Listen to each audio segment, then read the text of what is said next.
Lessons from my shadow dreams. It was storming. The sky a slab of slate with swollen thunderclouds crowding its expanse, each nudging for room. A wicked, unrelenting wind whipped chestnut hair into my eyes and mouth. Pulling it out of my face, I looked at the desolation surrounding me.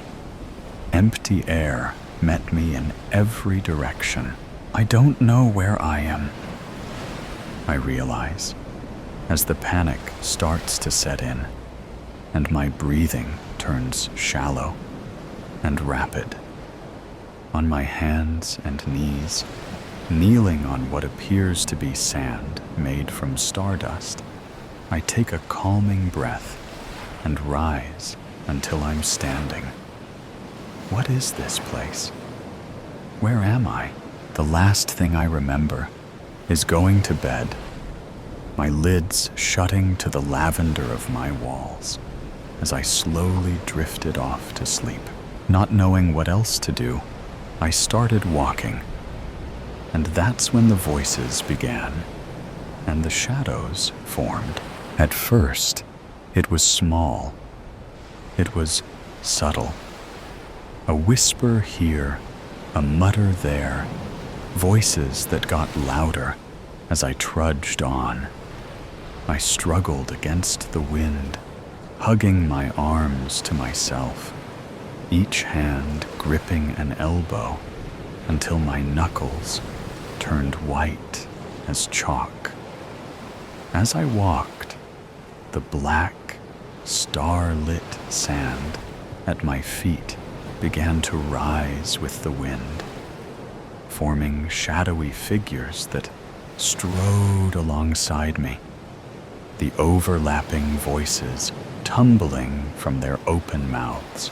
I watched in morbid fascination, my feet slowing as their dark forms became recognizable, their faces slowly morphing into a colorless version of the faces I know. On my right was my mother, a horrendous, nightmare version of my mother, her blue eyes dark as coal, and her face twisted with malice. What are you doing? Really, Midge? Are you fucking stupid? What's wrong with you? Came from the cavern that was her mouth. My eyes went wide, fear and pain forming as tears that threatened to spill. You're not good enough. Why would I want to touch you? You're not what I want. Came from my left, and my head whipped to see an equally nightmarish version of my ex. At this point, my feet had slowed until I was almost at a complete stop. More and more, figures from both my past and present began to form and dance around me, each hurling their own unique version of verbal awfulness. With each invisible blow, I shrunk until I was crouched on the shifting sand, hands splayed over my face to cover sight and sound. I squeezed my eyes, silently begging for it to end, for the voices and noise and all the venom of the world to stop. Midge, breakfast? I gasped, jolting awake to my mom's voice calling from the kitchen. As reality settled in, a sick dread pooled in my gut at the vague nightmare I'd left behind. It was a bad dream, Midge. Just a bad dream, I mumbled to myself as I rubbed the sleep from my eyes. I tramped downstairs, the thick soles of my boots making loud thuds on each carpet-covered step. I slid into a distressed wooden chair at our equally distressed dining table that doubled as our breakfast nook. As I shoved eggs in my mouth, scrambled just how my mom knows I like it, I thought about our history exam today with rising anxiety. I was not the best at memorizing details, like dates or times, and last night, Amy had another drama round with her douche of a boyfriend. My mom sat across from me, early morning sunlight streaming in from the window sink, sipping coffee from the chipped Mom of the Year mug I got her for Christmas last year, before Dad left. Before it all fell apart, we sat together in silence. She analyzed me over her mug as I finished off my butter-soaked toast. "You okay, honey? You seem stressed," she asked with a slight tilt of her head. I nibbled my toast while staring at my plate, not wanting to admit how egregiously unprepared I was for the day's exam, or the nightmare I'd endured that clung to me like static. It felt like I was seeing reality underwater, my senses warbled and muffled, making everything as impactful as an echo. My mom cleared her throat, snapping me out of my reverie. "Midge?" she asked, her gaze holding concern as lines formed between her dark brows. "I'm okay, just not as ready for my exam today as I'd like to be," I answered simply. The truth was, I wasn't ready at all for anything. My mom pursed her lips and narrowed her eyes, a clear sign she knew I was lying. To be fair, technically, I really was worried about the exam today, but I also was still disturbed by my nightmare, which stuck to me like a dark, immovable shroud. And it being my parents' divorce anniversary didn't exactly help. As if sensing my thoughts, my mom's eyes darted to the calendar on our white linoleum fridge, absolutely covered with magnets and pamphlets or flyers. Instantly, her gaze softened when she recognized the date. "Hey, it's gonna be okay, baby. I know today will be hard, but you'll be okay. Plus, your father is still coming for a family dinner this Friday," she said with a quirk of her mouth, as if that should excite me, as if that fixed everything. I simply nodded as I tried to swallow my last bite of toast, which had turned to sandpaper in my throat. "Gotta go, Mom. Thanks for breakfast." Before she could answer, I quickly grabbed my backpack and was out the door. I sat in history, staring blankly at the open-ended questions in front of me. Mr. Sikowitz sat at his desk in the front of the class, hunched over papers he was likely grading for a different set of students, his red pen lightly roving and marking with steadfast eyes. I looked back down at the unanswered prompts in front of me and felt my heart start to quicken. Gods, I'm screwed. Dad would be so disappointed, I thought with increasing fear. My breathing became slightly uneven, and with the panic, my nightmare from the night before reached towards the front of my mind. This was the last thing I needed. But it seemed the more I tried to repress the images and the memory, the harder they fought back. Shadows began to gather at the edge of my vision. That same smoky, starlit sand from the dream clustering along my peripheral. I blinked hard 2 or 3 times while keeping my head down, trying to force this contorted melding out of existence through sheer denial, but to no avail. The darkness stayed. Slowly, and with threatening dread, the dregs of my nightmare creeped towards my desk until it surrounded me on every side.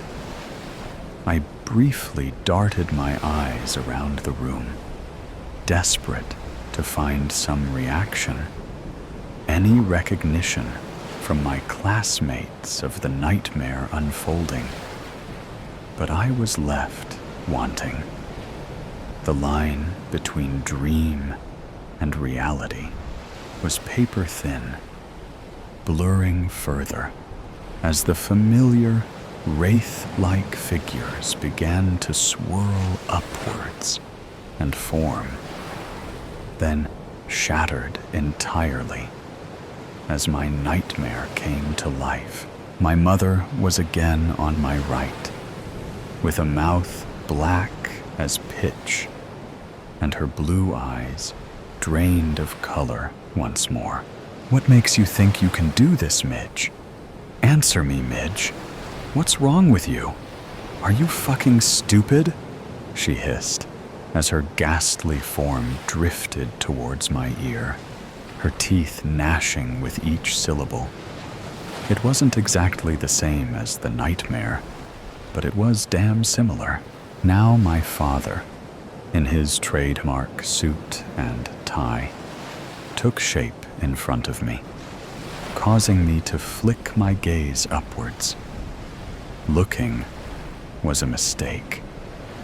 His usually coiffed hair laid limply on his head.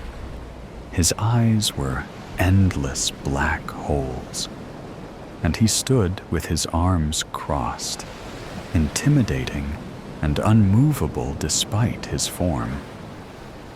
His slightly transparent clothes were rumpled and worn, which wasn't like him at all. And he looked at me with a face of disgust and hatred as I'd never known. At least, not from him. "Grow up, Midge. What's your problem? Why can't you just get this right?" he shouted, somehow slamming his not-so-solid hand on my desk, causing me to jump to my feet with a yelp, my chair making a loud crash as collateral. "Ms. Sloan, can I help you with something?" My head whipped over to Mr. Sikowitz, and just like that, as I met his dark brown eyes, the spell was broken. I looked around and realized that the echo of my nightmare had vanished, and all eyes were on me, as if deciding if they needed to grab the straitjacket now or later. I audibly swallowed. No, sorry, Mr.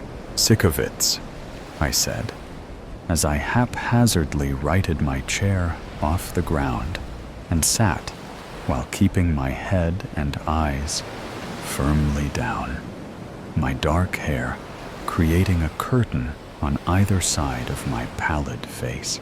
The rest of the day passed in an anxiety-filled blur. At every turn and every corner, I looked for the shadows, waited for the starlit sand to reappear, and inch along the edge of my vision, anticipating the god-awful convergence of my nightmare and reality. But It never did.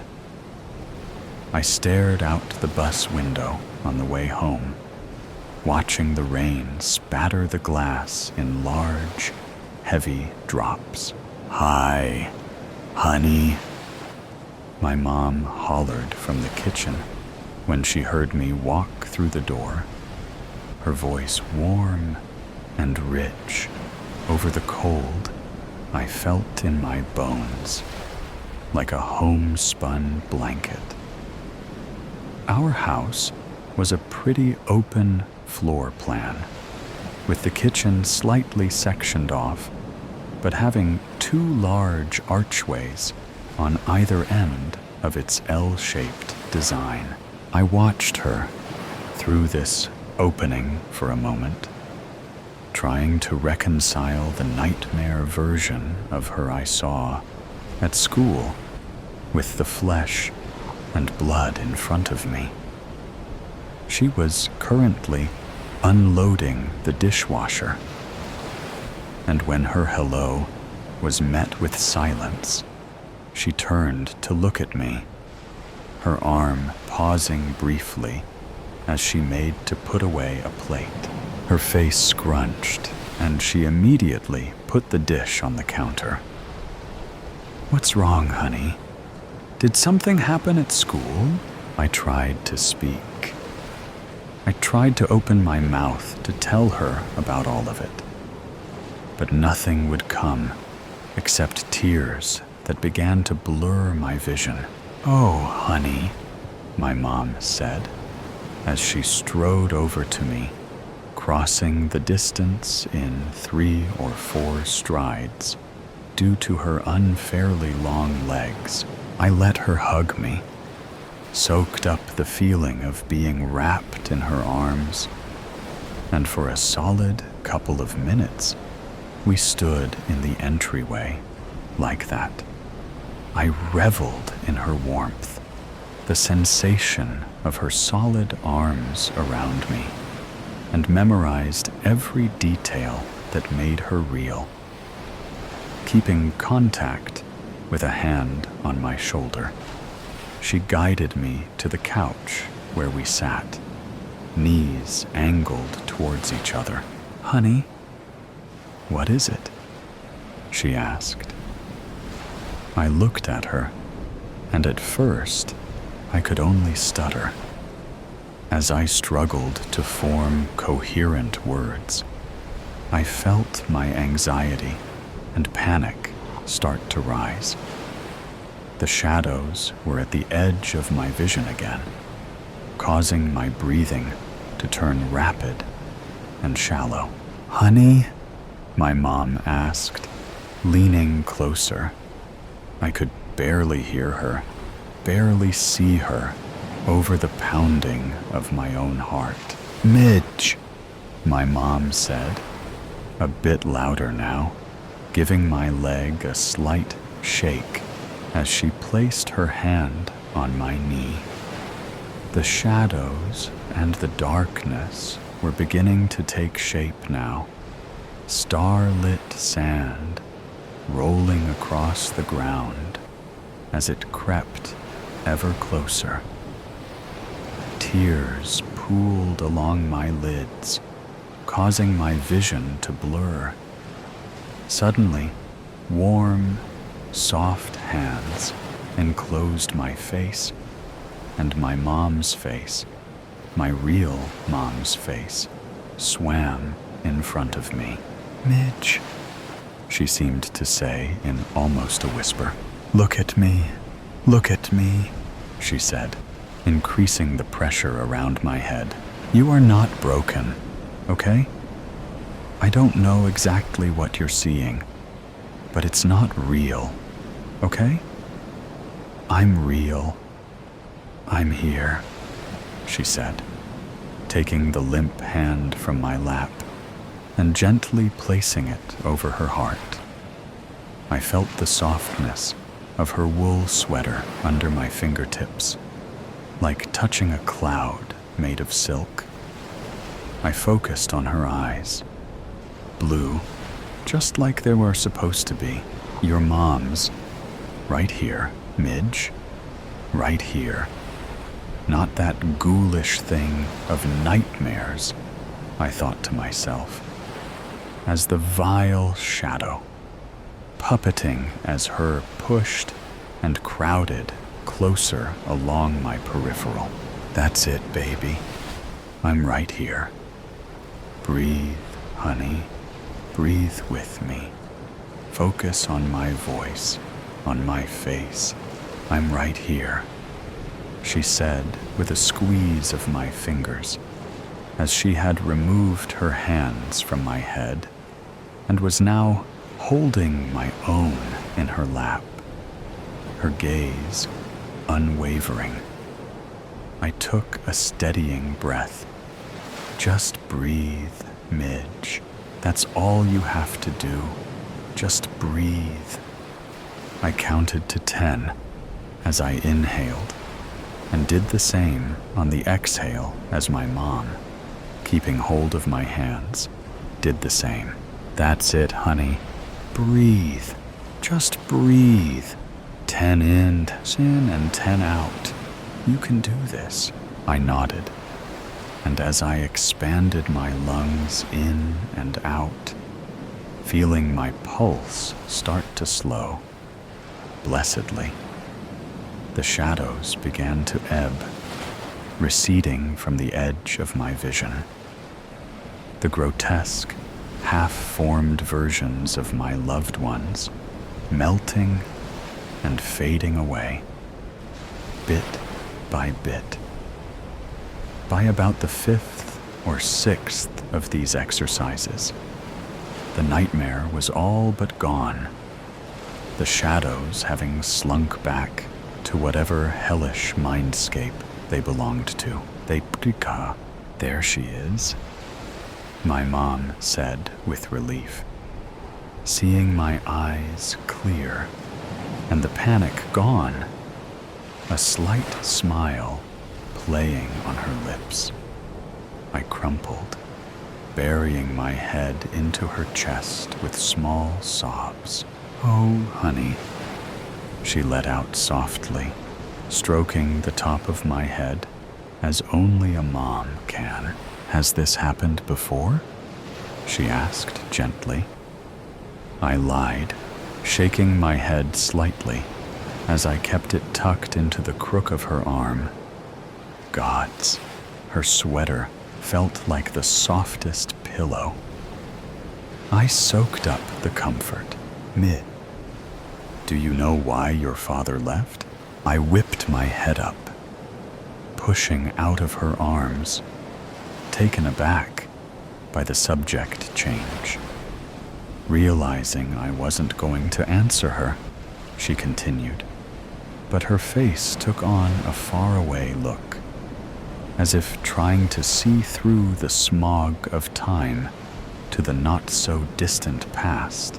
Our family, both the men and the women, have always struggled to master themselves.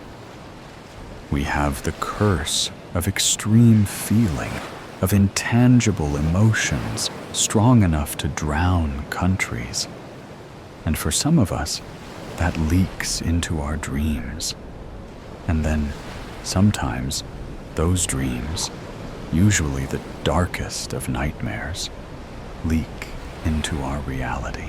She shifted her focus back to me and asked with a tilt of her head, "Do you understand what I'm saying, Midge?" "No, not really," I mumbled, swallowing and tucking a loose strand of hair behind my ear. My mom leaned forward, using her thumbs to wipe away my residual tears, and took my hands in hers. "Honey, what were you feeling? What did you see?" she asked, her blue eyes piercing. I don't know," I said, avoiding her gaze. I was sitting in class, trying to take my test, and, well, I wasn't sure of some answers.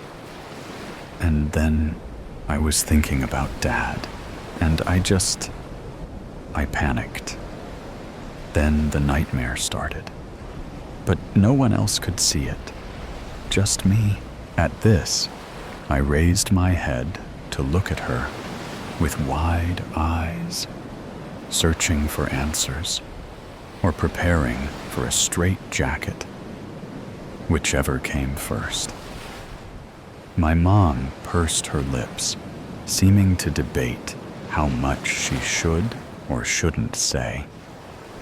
I saw the moment she decided to bear all, clear as day.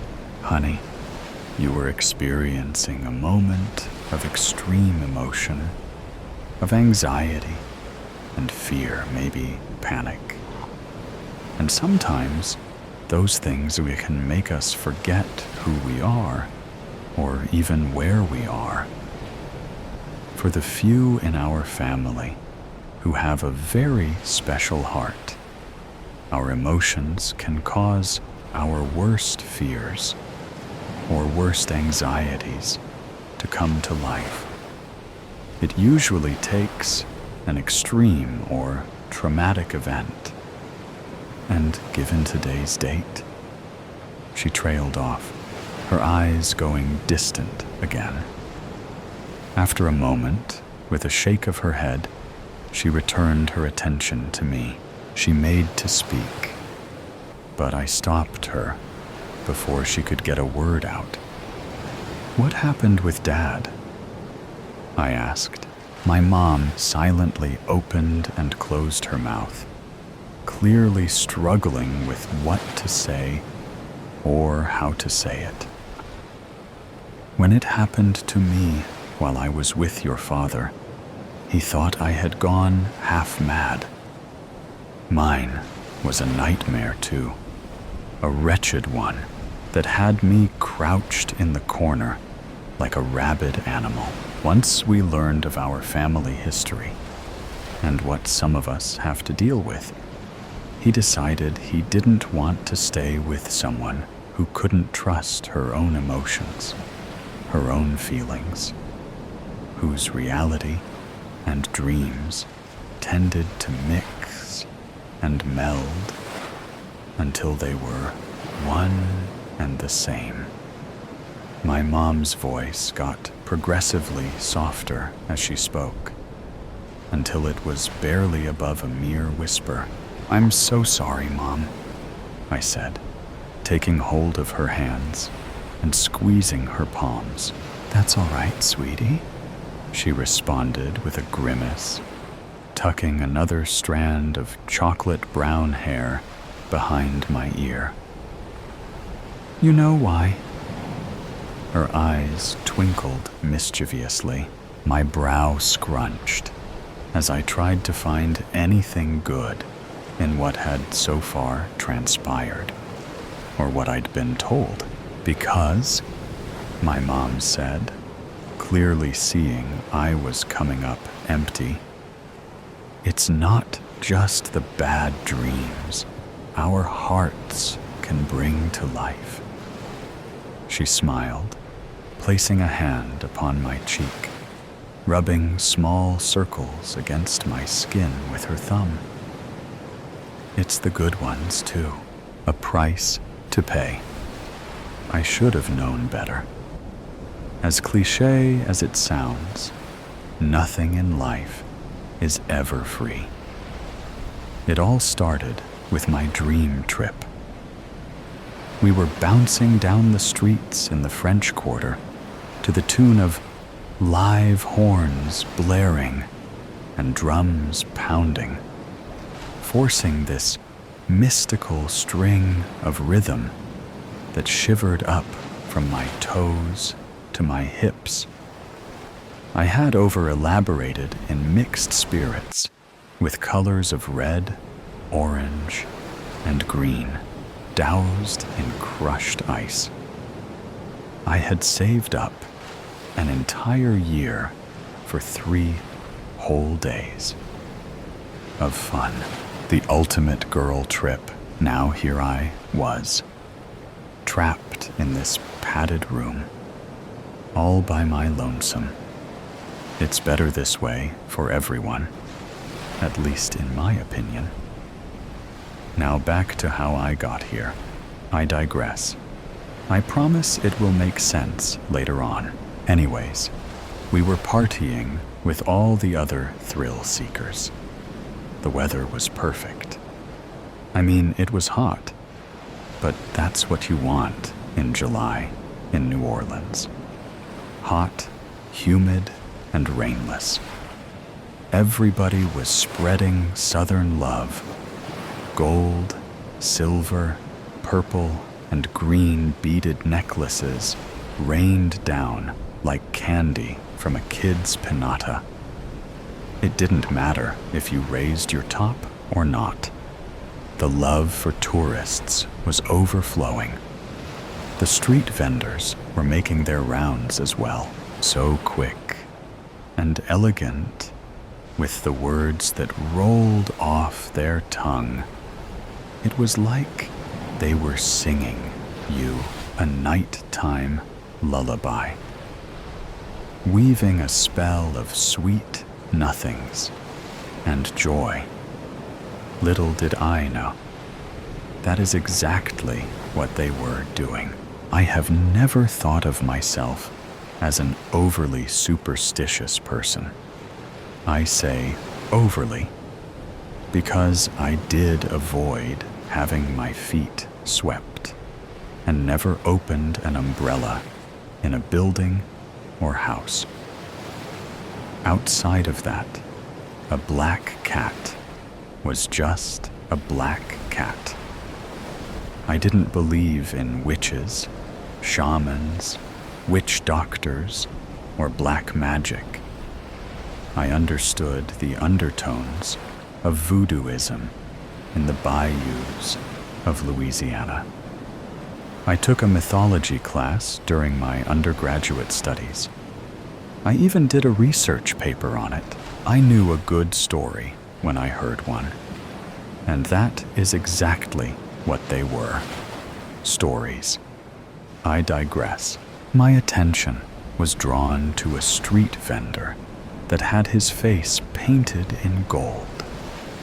He had on a jester hat decorated in colors of purple and silver. He had on a purple blazer with purple dress pants to match. His feet were nestled into pointed green boots trimmed with white. He had multiple beaded necklaces going down his left arm and was shooting confetti out of a wooden pipe that resembled some type of flute or oboe. I made my way closer to capture a video. The vibes from that one was something magical. It was 90 degrees and he wasn't sweating. That should have been my first clue. Something was off. People were passing by, pointing and laughing. I got closer, but still was far enough away that I looked as if I was just a part of the crowd celebrating on Bourbon Street. He placed the pipe down on a little box as an elderly couple stopped to admire his painted face and outfit. He tried to hand the woman the necklaces on his arm, and her husband, I assume, shook his head no. The guy was like 6 feet tall, but did the daintiest curtsy. I had every scene, and I couldn't contain my giggle. Neither could the couple, and the man accepted the beads. When the couple tried to give the beads back to the court jester, he shook his head no and put his hands up to signal 20. The husband tried to give them back again. The jester took 3 of the beaded necklaces back and then put up one hand to now signal that as the total. His wife laughed beside him. I mean, I get the humor. What better place to get swindled than the streets of New Orleans, baby? Memories to keep for a lifetime.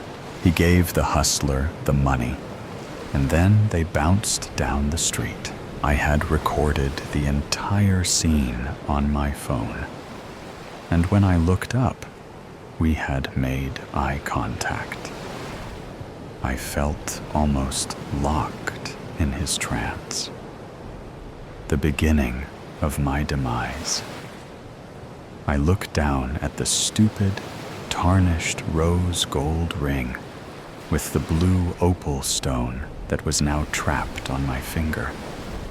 Sorry, there I go again, jumping around the story. Again, we locked eyes. I was more than a little tipsy and had the audacity to wink and giggle.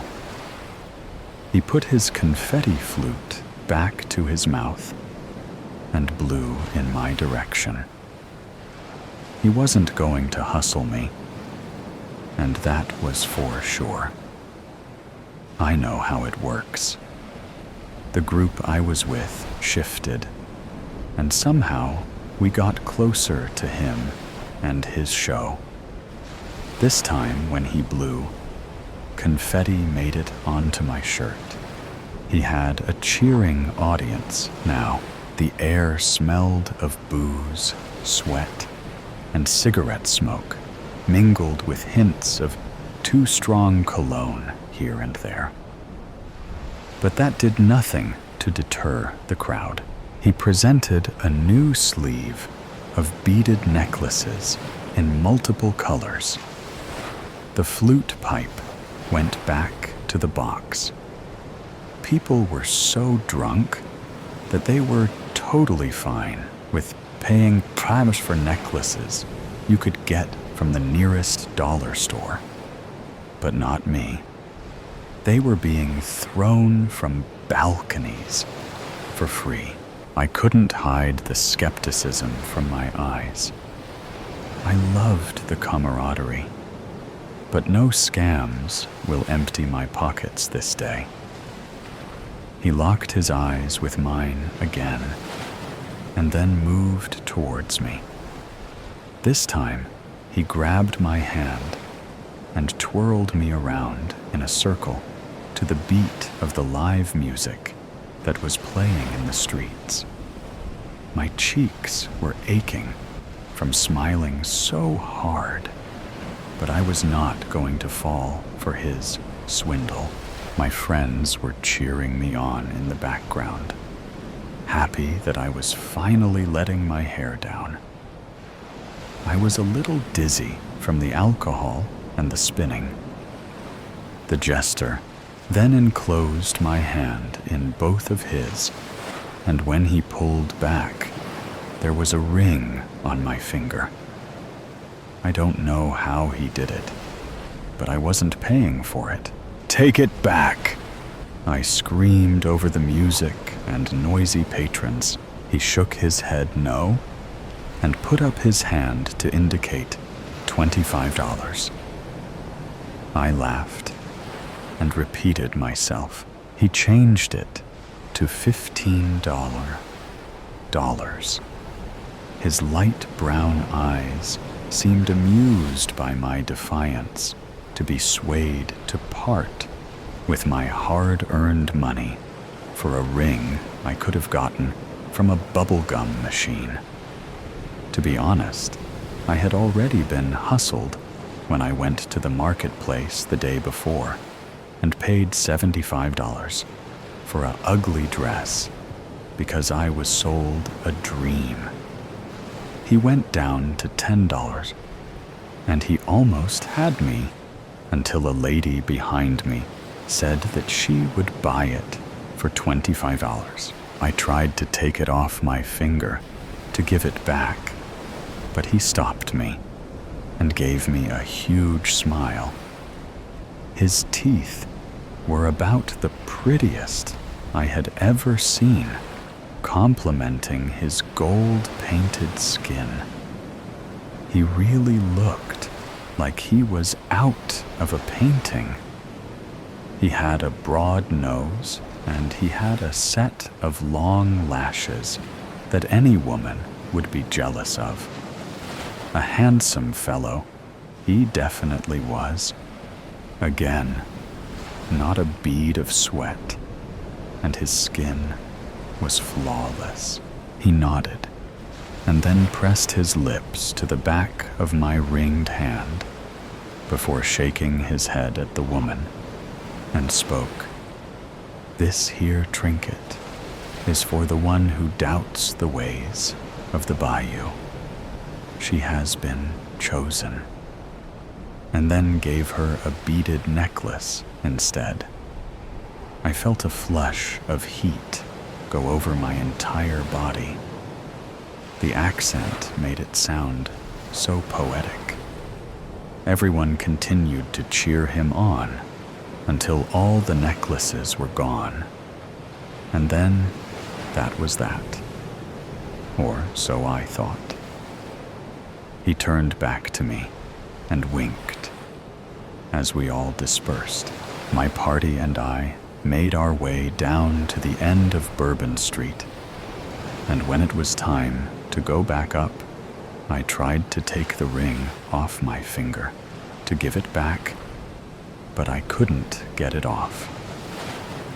In theory, the good things, when we came back to his area of business, he was gone.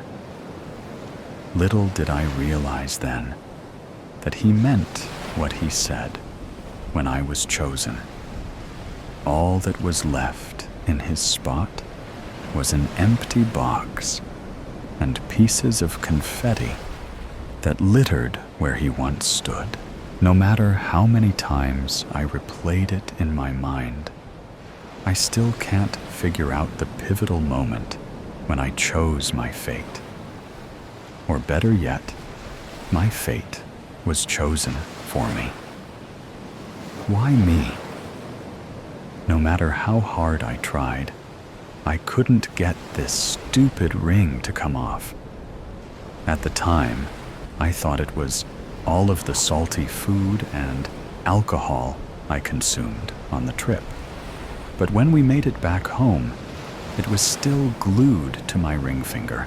Of all the fingers he could have put it on, it had to be the one that indicated I was taken out of the marital market.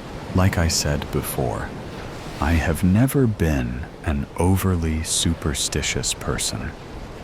My beliefs are my beliefs. When the first dream hit me, I thought it was just a coincidence. I had a dream that I was drowning. The golden man with the perfect teeth was looking down at me from a black boat, smiling. Instead of beaded necklaces on his arm, he was holding a funeral wreath with a name I recognized on it. The odds, right? Or at least, that is what I thought, until 3 months later, the person actually passed away in a boating accident. The dreams continued. Vivid nightmares of people I know perishing to the other side. Every dream turned into some kind of forewarning of what was to come. Always him. Always a new funeral wreath. Always the smile. The creep worked some kind of black magic on me when he gave me his ring. I tried telling my friends and family that we were entertained the Grim Reaper himself, and he was punishing me with these visions because I wouldn't fall for his con. Everything has a price, even entertainment. I didn't even know I was giving up anything. I guess I got swindled after all.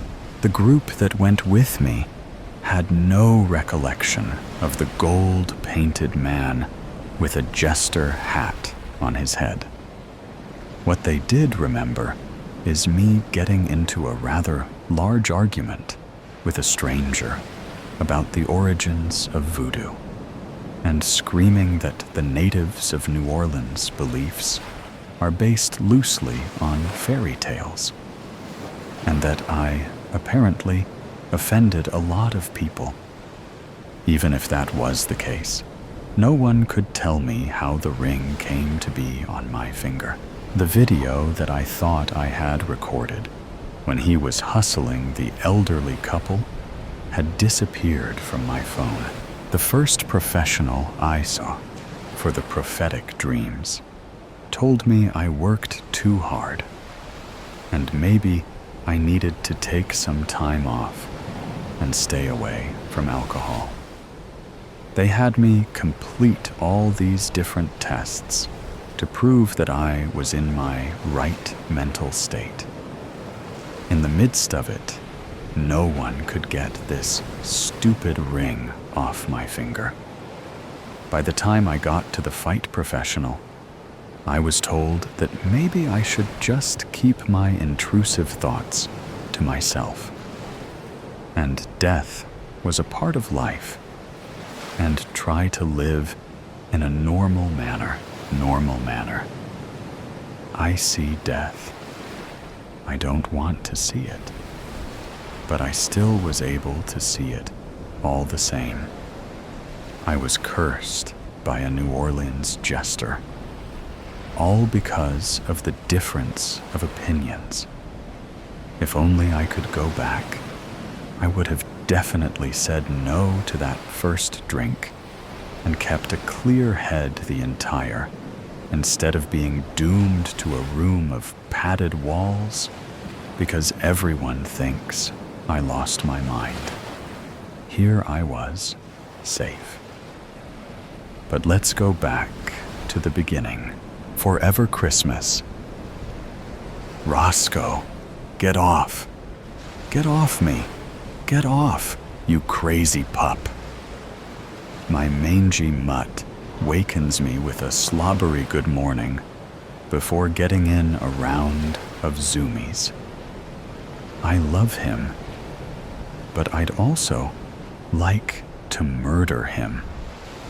Before I do, though, I should really brush his teeth, I think, as I wipe off the sticky goop on my cheek.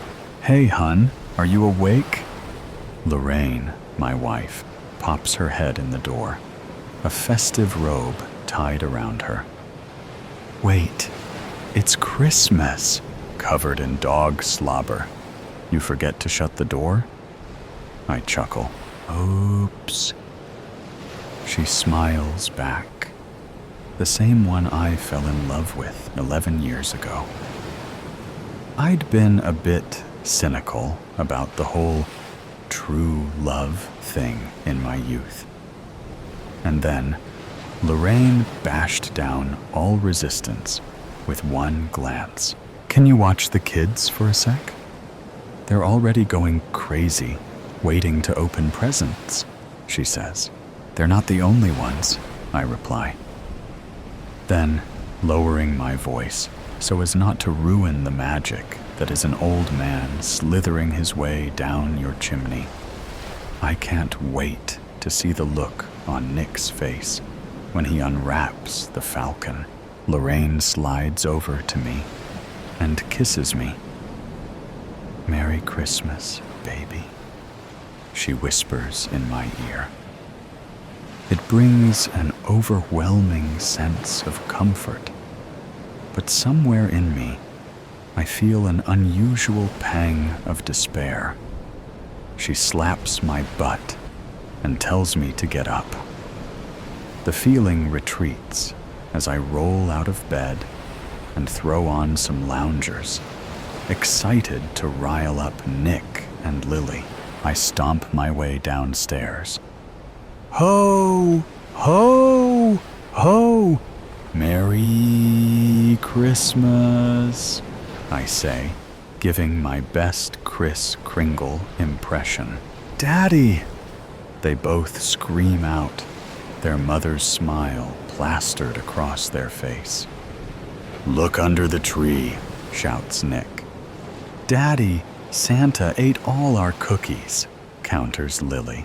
We'd spent yesterday designing and baking gingerbread cookies for Santa.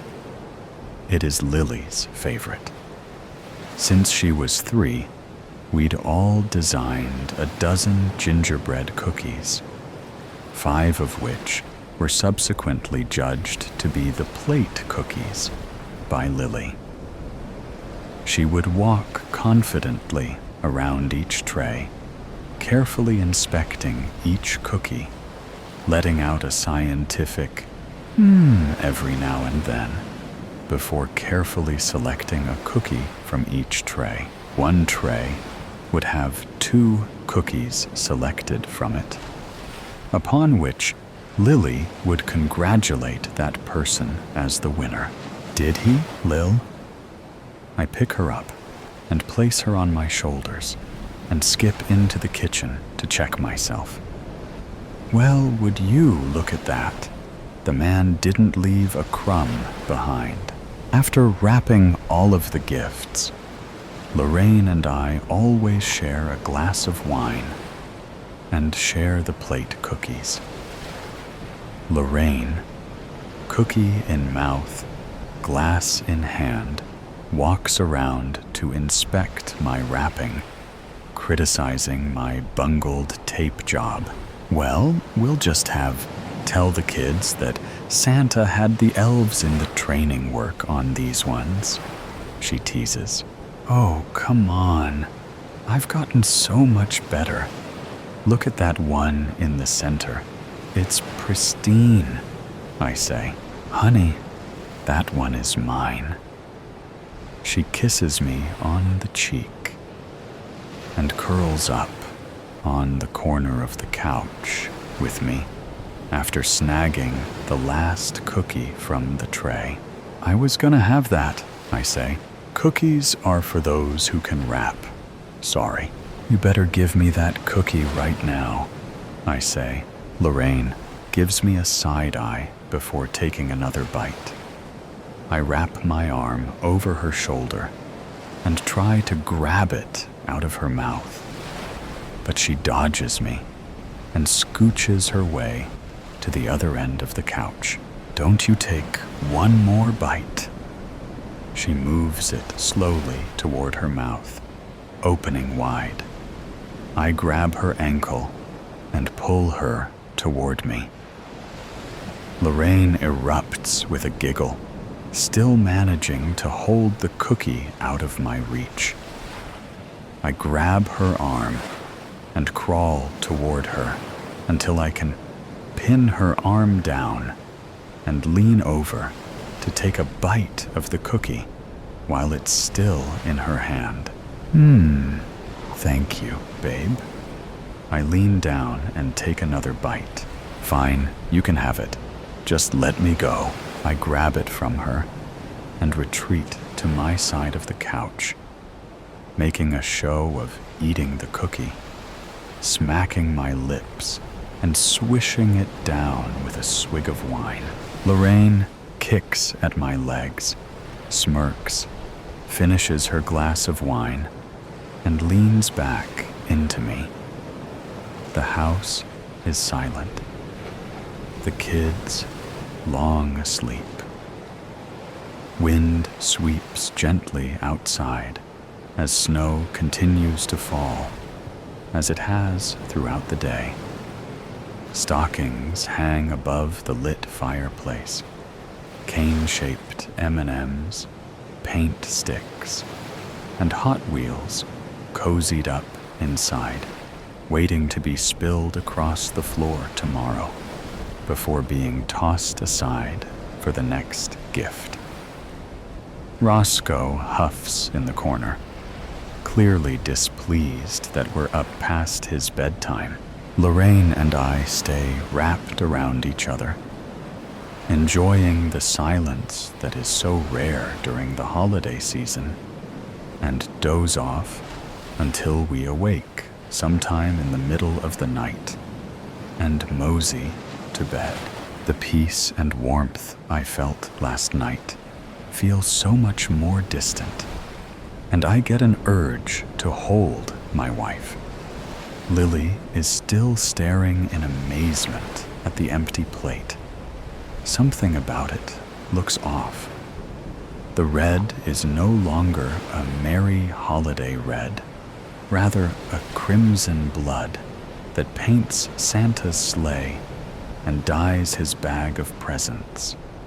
The plate clatters to the floor, Roscoe jumping in fright, bumping into Lily and knocking her to the floor.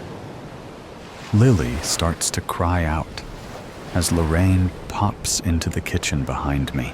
"Hey, sweetie, did Daddy drop the cookie platter?" she says, sweeping Lily up in her arms. "Are you okay?" she asks me. I realize I've been standing frozen, my mind empty, frigid. I shake it off. "Yeah, sorry. Sorry, Lil. I didn't mean to scare you," I say, planting a kiss on her and then Lorraine. "Why don't we open presents?" I say. That elicits a roar from Nick in the other room, and Lily surges back, wiping her tears away. "Now, before we open presents, you all know the drill." I set up the tripod, and we all huddle in front of the tree, the kids wrangling in Roscoe. "We crushed it again, gang," I cheer, the stored image coming through my live eye, projecting the family photo through my retina. I quickly flick through the Christmas album, looking at the years past. 2 years ago, poor Roscoe was stuck with a cone on his head. 5 years ago was Lily's first Christmas. 7 was Nick's. 11 years ago was our first Christmas married in this house, before we adopted Roscoe later that year. Scrolling through now, the same wish every father has hits me. Please don't grow up. The thought causes a pain to ripple through me, erupting in a powerful headache. "David, are you okay?" my wife asks. I click out of the Live Eye screen, turn and face my family, but they're blurry. Hazy may be a more appropriate word for it. Like a memory faded over time, I reset the device and close my eyes. My heart is pumping. My head aches. Something about this moment feels off.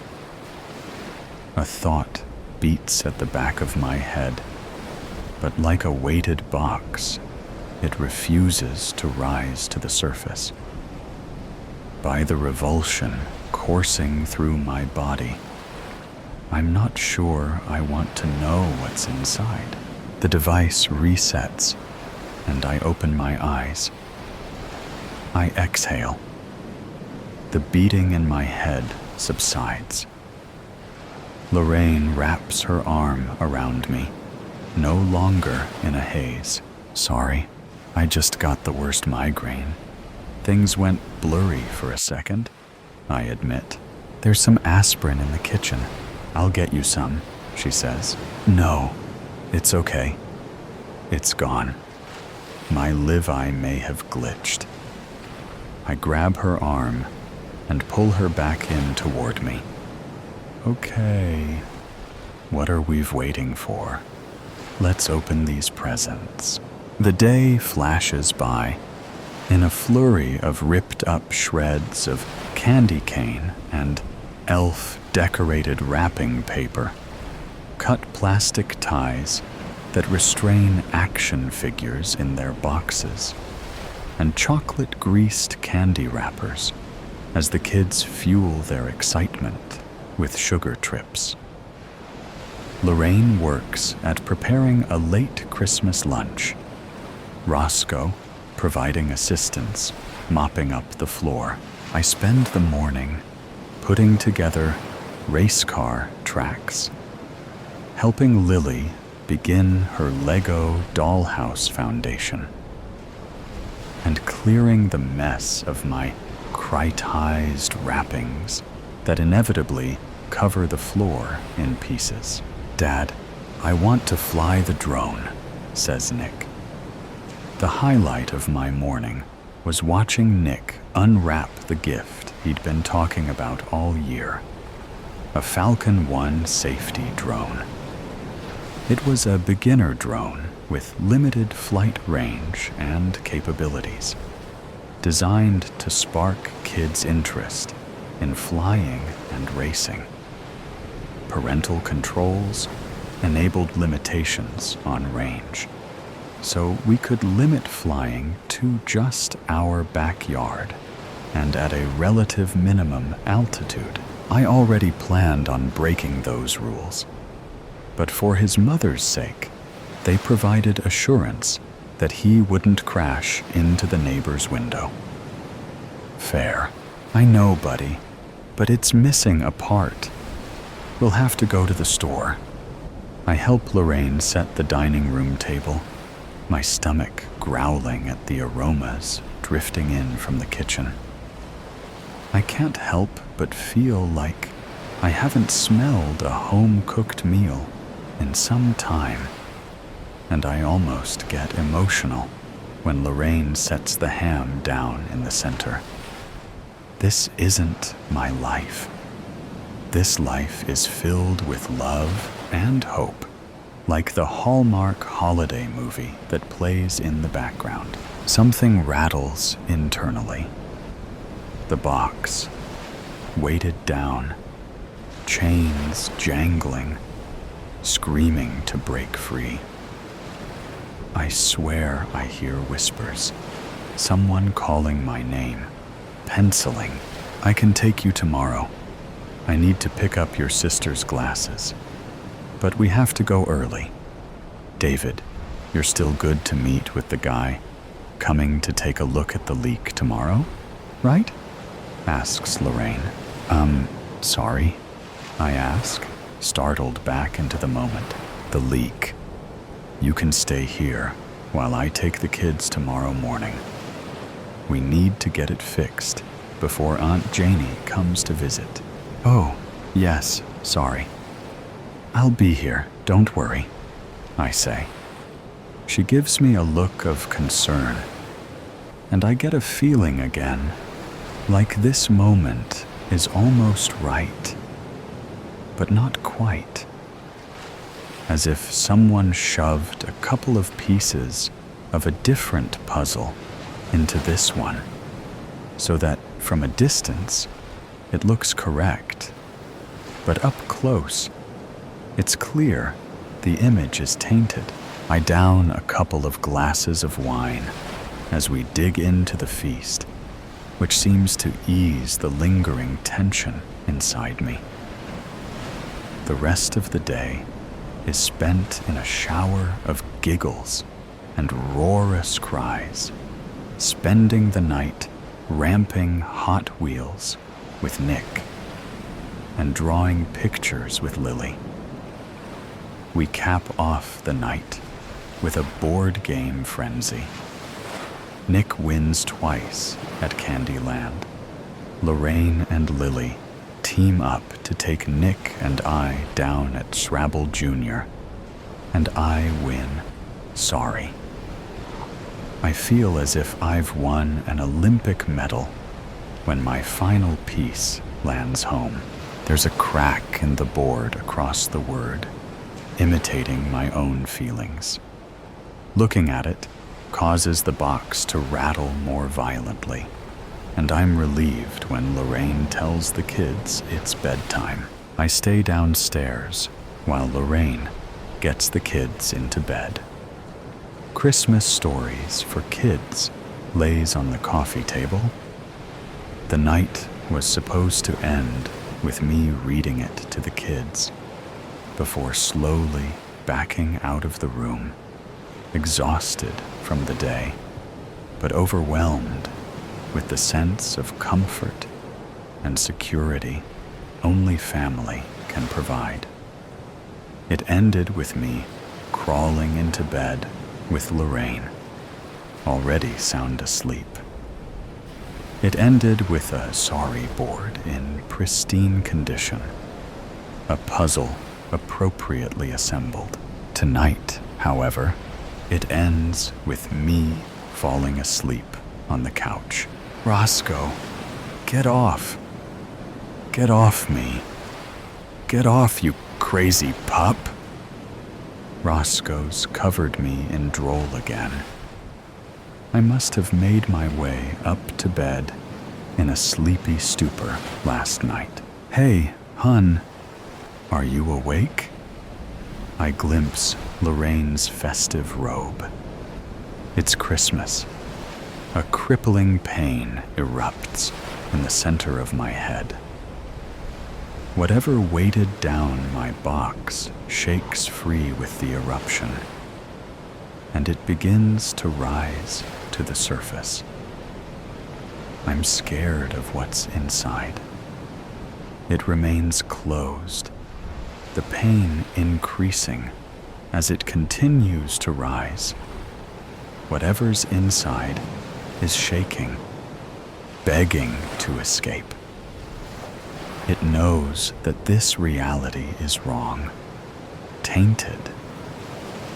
The rogue puzzle pieces pop out, disgusted in their attempt to disguise what is real.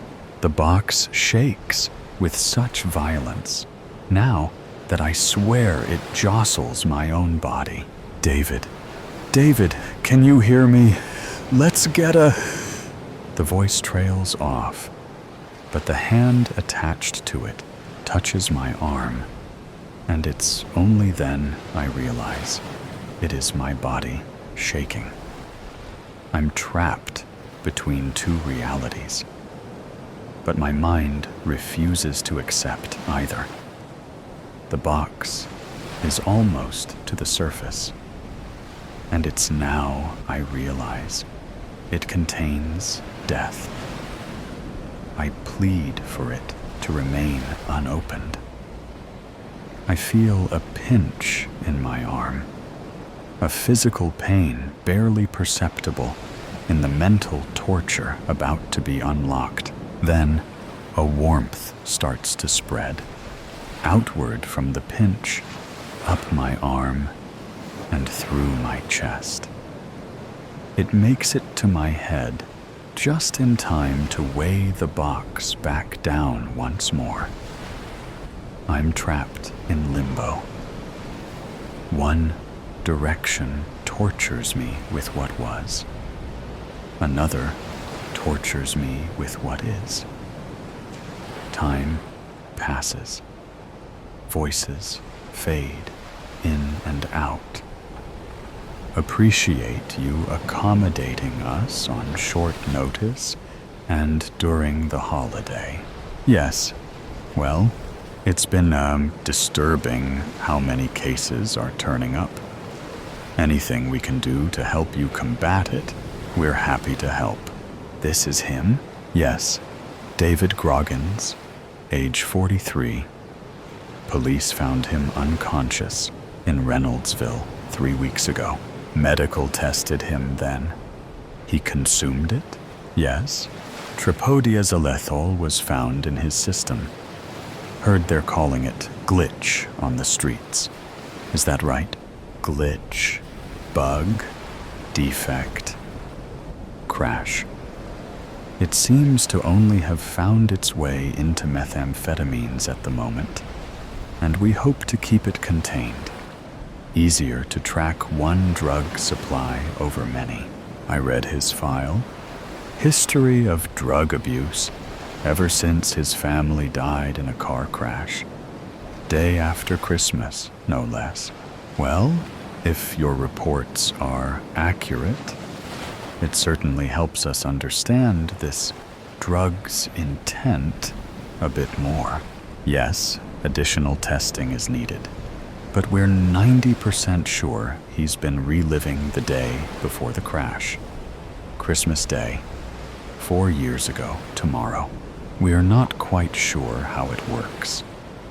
The drug causes a malfunction in the Levi system, essentially trapping a person in a continuous memory loop. We suspect it may attach itself to particularly powerful memories, like in this case, though we cannot confirm at this time.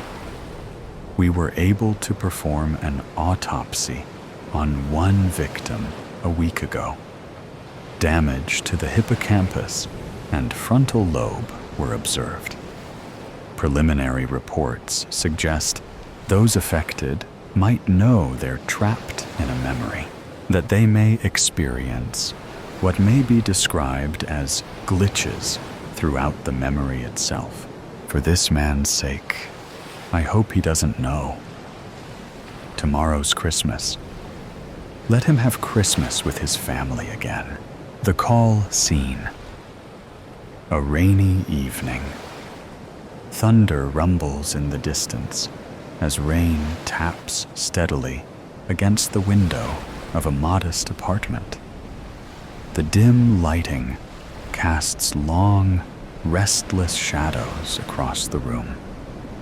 The faint flicker of a nearby street lamp seeps through the blinds, adding a melancholic glow to the space. A landline phone rings, sharp and intrusive, cutting through the ambient rain pattern. Sitting on her worn couch with a half-read book resting on her lap, Claire stiffens.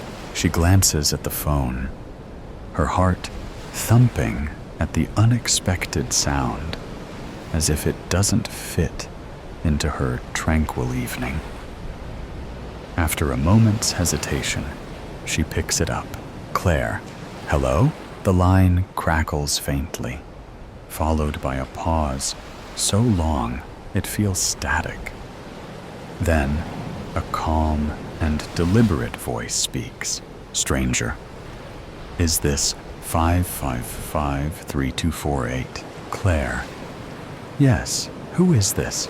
The voice carries a weight that makes her sit up straighter. Stranger. You don't know me, but I must talk to you. Claire frowns, her grip on the receiver tightening. Her free hand instinctively brushes the edge of her book, the texture grounding her in an unreal moment. Her eyes dart to the rain-speckled window, searching for a reason and context to anchor the odd exchange. Claire, I think you have the wrong number, stranger. No, Claire, I don't. Her name hits her like a sharp slap, causing her breath to catch. The stranger's calm, steady tone unnerves her. A chill creeps up her spine as she glances around the small apartment. The corners of the room seem darker now, with the shadows stretching like tendrils toward her. Claire, pause. How do you know my name, stranger? That's not important. What matters is that you listen to me. You're not safe. Her mind races. 1,000 explanations surge forward, each more implausible than the last. Her voice wavers, though she forces an edge of firmness into her tone. Claire, sharply. Excuse me? Her grip on the receiver tightens, and her knuckles whiten. An involuntary tremor beneath her surface betrays the facade of control she's trying to project. Stranger, please, just listen. There's no time to explain everything. You need to leave your apartment now. Don't pack a bag. Don't waste a second. Just go. Claire blinks, her mind catching onto the sheer absurdity of the command. She lets out a nervous laugh, though it sounds hollow even to her ears. Claire. Okay, seriously. Who put you up to this? Was it Nina? She's always pulling this kind of stranger. This isn't a joke, Claire. The voice pierces her deflection with a sharp edge. Thunder crashes outside, shaking the windows and masking the sound of her sharp inhale. Claire stands instinctively, the book falling from her lap. Her bare feet press against the cold hardwood floor, grounding her again in the surreal moment. Claire, voice rising. I don't know who you are, but, stranger, interrupting. Look out your window. Her heartbeat quickens. She hesitates, clutching the receiver as though it's the only thing tethering her to reality. Slowly, she moves to the window, her hand shaking as she pulls back the blinds.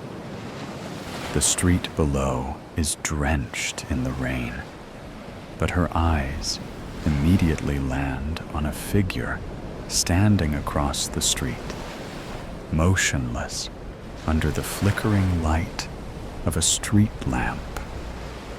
Their face is obscured by a hood, their silhouette unnervingly still. Claire's breath catches as the figure tilts its head, as though she is aware she is watching. Stranger. Now, do you believe me? Claire stumbles back from the window, her heart pounding. The receiver trembles in her hand. Her voice is a hoarse whisper. Claire. Who is that, stranger? Someone who shouldn't be there. Leave. Now, Claire glances toward the door of her apartment, her mind spinning with questions. The shadows in the room seem to deepen, pressing in around her. She feels the weight of the stranger's words. The urgency is unmistakable. Her instincts scream at her to move, but fear roots her in place. The voice cuts through her attempt at humor, sudden and sharp, freezing her mid-sentence. Stranger. I wouldn't call if it weren't serious. Claire, snapping. I don't even know who you are. Why would I trust anything you're saying? Stranger. I've been watching and know about the black car parked across the street. Claire's emotions become numb. Earlier, she had barely noticed the car, attributing it to a neighbor's visitor or someone sheltering from the rain. Now, the memory of its presence sharpens, and her hands shake as she edges toward the window. Her voice drops to a whisper. Claire, how do you... Stranger. It's been there for hours, hasn't it? 2 men inside. They're waiting for something or someone. The stranger's words weigh her down, causing her to hesitate. Slowly, she reaches for the curtain, pulling it back just enough to see. Her heart hammers as her gaze locks onto the sleek black car parked beneath the flickering street lamp. The rain cascades off its hood, dark windows like mirrors, revealing nothing of what lies inside. Her breath catches in her throat, her voice trembling as she forces the question out. Claire, voice trembling. Who are they, stranger? Not friends. That's all you need to know. Her stomach twists. Her mind races, trying to make sense of the situation. She looks back at the car as though staring long enough will unlock some clue to their presence. The thought of being watched targets claws at her sanity. Claire, hoarse whisper. Why would they be watching me, stranger?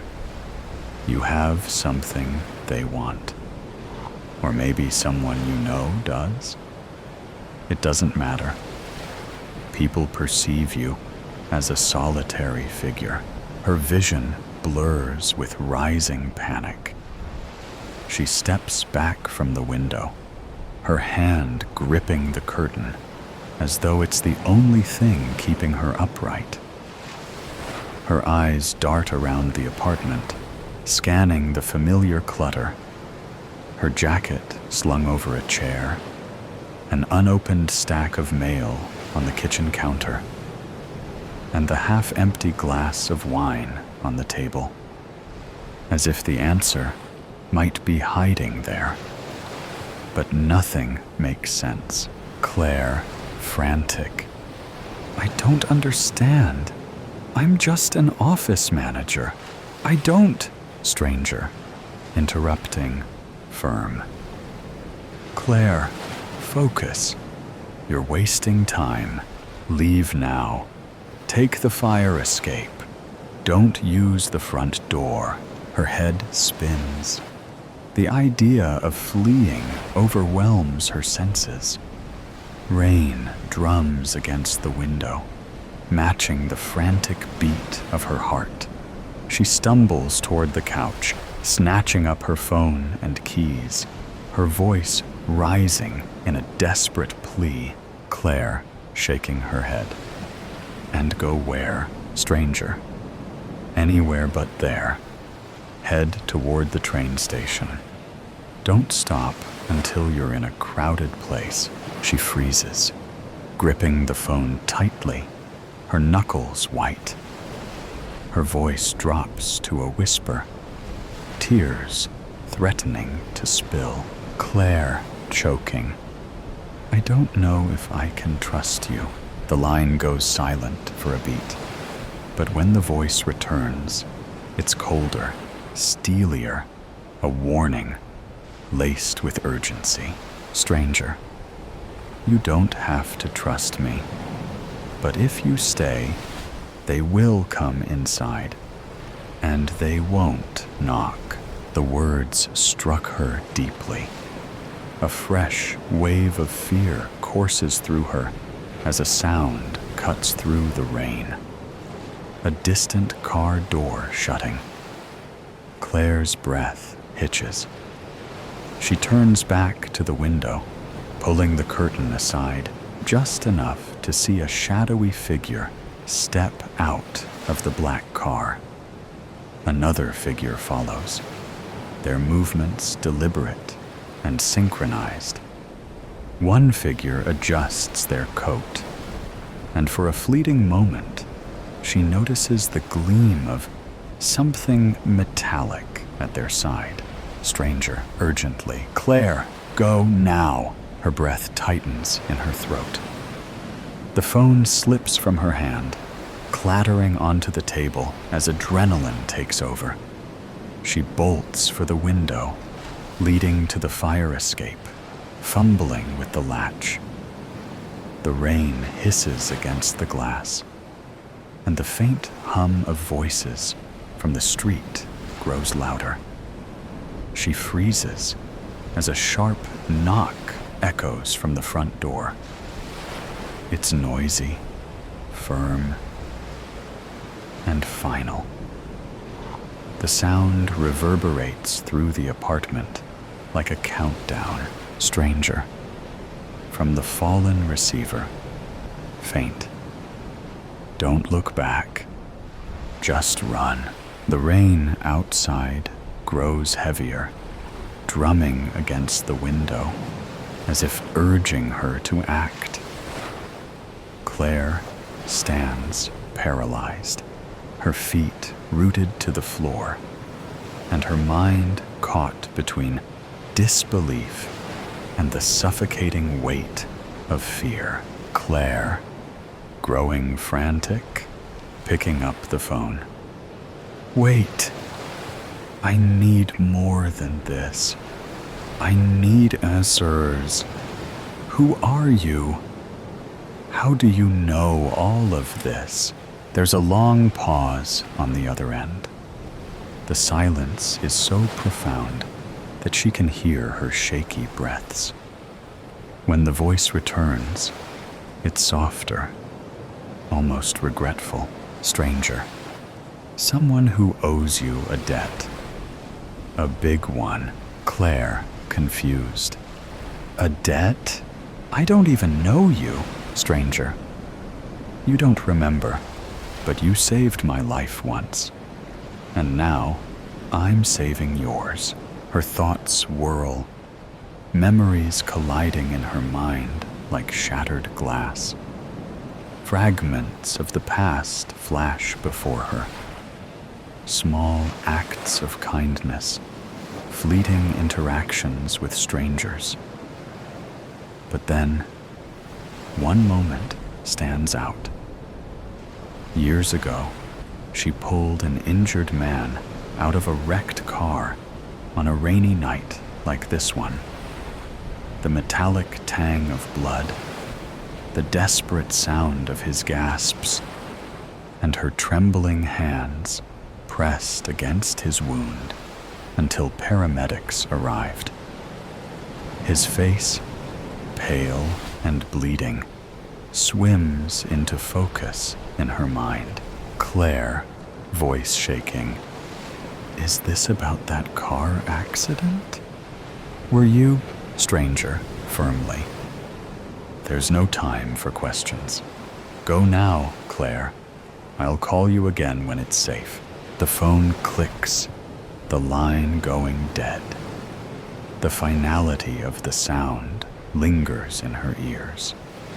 Claire stands frozen, the receiver still pressed to her ear, her knuckles white. She flinches as a crack of thunder rattles the windows. Slowly, she lowers the phone, her eyes drifting back to the window. The black car remains motionless, but now a faint glow of a cigarette flares inside. Her chest tightens as she stares at the tiny ember, an ominous beacon in the darkness.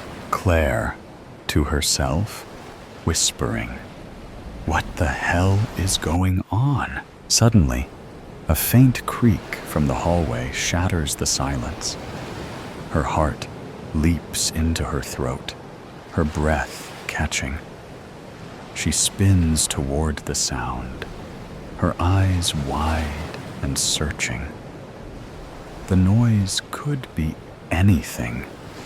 The old building settling, a neighbor, but now it feels like a warning. The hairs on her arms rise, and instinct takes over. She grabs her jacket and keys from the couch, her movements hurried and clumsy. Without a second thought, she moves to the window. The rain lashes at the glass, its icy touch shocking her as she forces the stubborn frame open. The fire escape looms outside, a slick, glistening path into the storm. Climbing through, the cold rain instantly soaks her, plastering her hair to her face. The metal beneath her feet is treacherous, every step a gamble. She grips the railing tightly, her knuckles aching as she descends. Below her, the black car suddenly roars to life. The headlights snap on, slicing through the downpour. She catches her breath. A door slams, and a tall, shadowy figure steps out. Their movements are purposeful and unhurried. Claire doesn't wait to see more. She runs, her feet slipping on the slick fire escape as she reaches the ground. The rain blurs her vision, each drop like a needle against her skin. Her breath is ragged, her pulse pounding in her ears. Behind her, the unmistakable sound of footsteps splashing in the water. Pools echoes through the narrow alley. The sound is steady and deliberate. A voice, not the stranger's, pierces the storm with a low, menacing call. Voice: Claire, stop. You can't run forever. The words twist in her mind, each syllable heavy with malice. She doesn't look back. Every instinct screams at her to keep moving. She darts into an alley, her feet slipping on the wet concrete. The flickering street lamps overhead cast eerie shadows that seemed to chase her. Although the train station isn't far away, every step feels like a lifetime. Her muscles burn, her lungs ache, but she pushes forward, the stranger's voice echoing in her mind. Stranger's voice in her mind. You're not safe. As the rain intensifies, so does her determination. Each crack of thunder feels like a countdown. Each shadow is a threat. She is confident that she cannot stop. Whatever this is, whatever danger is hunting her, standing still means death. And Claire isn't ready to die. And clock is a tickin'. Freeze, jabroni. Don't make a move. Carl almost burst out laughing until he turned around and saw the camouflage gear-festooned, rodent-faced man pointing what could only be a large-caliber handgun directly at him. I told you don't make a move. Now turn around and put your hands behind your back, shrilled the man with the gun. Carl, a tall, thin, balding man with blue eyes, was no longer in a laughing mood. In fact, a sense of ice-cold terror was trickling down his spine. He'd never had a gun pointed at him before. Teetering on the edge of panic, Carl asked the armed man, "Just to be clear, do you want me to freeze and remain still, or turn around and place my arms behind my—" "Shut up, jabroni! Just do what you're told, and nobody gets hurt," barked the gunman. But Carl saw a cloud of confusion pass over the man's rat-like face. Immediately, Carl instinctively knew the man had never pointed a gun at anyone before, and that knowledge placed them on a level playing field, at least to a certain extent. "Hey, look, man, I don't have any problems with you," Carl said as calmly as he could. "I'm just here. Look, my wife got me a new tarp for our trailer for Christmas, and I'm just here to strip off the old tarp and throw the new one on. Who are you, anyway?" Carl's trailer was parked next to the Skookumchuck River in a remote rural area of Washington state. Beautiful in the summer, but right now it was December 27th, and freezing rain was dripping from the slate gray sky onto the small collection of aging recreational vehicles parked along the muddy banks of the Skookumchuck. I got no problems with you either, provided you're not a Fed. Now show me some ID. The armed man was still barking orders, but it was clear that the burst of adrenaline was waning, and his voice had lost its threatening edge.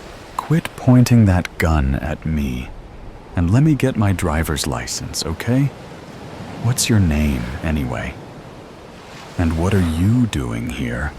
Carl said, as he showed the man his Oregon driver's license. You went across state lines, huh? Not a bad idea. Well, shit. I guess we gotta stick together in desperate times anyways, don't we? The name's Victor, but you can call me Vic. Damn nice to meet you, Carl. Sorry I was less than welcoming, but you know how it is. Vic said, tucking his pistol into his pants and drawing the back of his hand across his nose before offering Carl a manly handshake. This here's my trailer, Vic said, casting his head toward an RV about 20 feet from Carl's. Well, technically, it belongs to my Uncle Kevin, but he's too damn old and doesn't truly appreciate the magnitude of the threat. Carl took a deep breath. Suddenly, he felt somewhat restored to his equilibrium. He knew Kevin. Shit. Carl had been parking his trailer in these woods for about 16 years. He was at least casually acquainted with the other campers and fishermen who frequented the site. As Carl internalized the vital information that Vic wasn't just some random lunatic or escaped convict, he said, "Holy hell, Vic. I know old Kev. Known him for years. Wait, the magnitude of... What is this threat you're referring to?" Vic went still, and his hand wandered to his waistband, where the gun was tucked away. He gave Carl a skeptical stare, and then silently assessed their surroundings. The gentle roar of the river was a backdrop for the occasional chirp of a bird. But otherwise, all was silent. Vic's eyes flickered up into the evergreens and peered into the underbrush, but nothing moved. There was no breeze, and the rain was just a mist that hung in the air, along with the scent of moss. Carl belatedly realized that Vic had been out in the woods for a while. His jawline was scruffy, and the pores on his nose were black and visible. Dirt was caked under his fingernails, and his hair was stingy and greasy. "What threat?" Vic hissed. "You playing games with me, Carl? Because you wouldn't be out here if you weren't keyed in, and I don't appreciate being toyed with. No. That's not what I meant. Listen, I'm just trying to understand your assessment of the threat, Vic. We need to share intel if we are gonna get a handle on the... Shit, man. You want some beef jerky? Carl asked, as he yanked a packet of Jack Links out of his pocket and tore it open. Vic accepted a hunk of jerky and gestured that Carl would follow him to his trailer. After about a dozen steps, Vic stopped in his tracks and surveilled the tree line for snipers. But soon enough, they were ensconced in the comfy confines of the almond beige wood paneling in old Kev's RV, chewing jerky and discussing strategy. Soundgarden issued softly from the tape deck as Vic chuckled and said, "Leave it to the computer nerds to completely disregard the obvious fact that we are gonna run out of digits. Goddamn educated idiots is what I call, hello?" Vic could do a pretty accurate Jerry Seinfeld impression. "Sweet fancy Moses. Yeah, but what'll happen? What's gonna happen when the clock strikes midnight on New Year's Eve?" Carl asked, and Vic just shook his head and said, "Boom. Digital apocalypse. We run out of digits. Think about it. Our entire lives, ever since the invention of computers, we've been running on 2 digits. Wait, what?" Carl said. "There are shitloads of digits, like 8 or 9 at least." "Let me ask you this," Vic said, leaning forward. "What year did you graduate high school?" "Class of '94, Carl said. "And the year you were born?" Vic insisted, leaning closer. "'75. What's your point?" Carl said, confused. "My point? My point?" Vic said, locking Carl in his beady gaze. "My point is that when we go from 99 to 2000, boom, digital apocalypse, brah. Nobody has ever thought of the consequences. There are no guardrails in place, no safety net, Carl. Think about it." Realization dawned on Carl as he said, "Vic, how the fuck did you figure all this out? Do you work for the CIA or something?" Vic just chuckled and slowly shook his head. "Ever heard of dial-up internet jabroni? My parents have it in my dad's office in the basement. Let's just say it's not just for email and porn anymore. I've done my own research." "Fuck," Carl muttered, collapsing back into his chair. "Do you think my ATM card will stop working?" "I'm afraid it's much worse than that, amigo," Vic whispered. "It's effectively a Mayan calendar scenario. The end is upon us, and we are gonna need to be prepared." The fucking Mayan calendar?" Carl, suddenly animated, exclaimed as he threw his truck keys to Vic. "All hands on deck, Vic. You are the wheelman. I'll watch your 6. We need to get down to the 7-Eleven before dark, fuel up the rig, and load up on ammunition. 10-4. "Carl," Vic said over his shoulder, but he skittered to a stop just before they reached the truck, grabbed Carl by the front of his jacket, and said, "We are gonna need a lot more of this jerky, Carl. We need to sequester as many more packs of Jack Links as we can. Do you read me? I read you loud and clear, good buddy. Now let's get to gettin'. Clock is tickin', jabroni. Clock is a tickin' paranoia. It was a cold November evening. Rain was showering on the street, creating a constant background noise. People ran from cover to cover, and residents of the building gathered near the window, admiring the incredible scenery outside. Except for Carl. Carl spent what seemed like an eternity examining his mug. His favorite mug, the mug he had for several years. Yet there was something strange with it. Using something for a long time, you remember small things about it. Little cracks, stains, tiny pieces of something edible that was stuck near the handle. It was there, but something was wrong.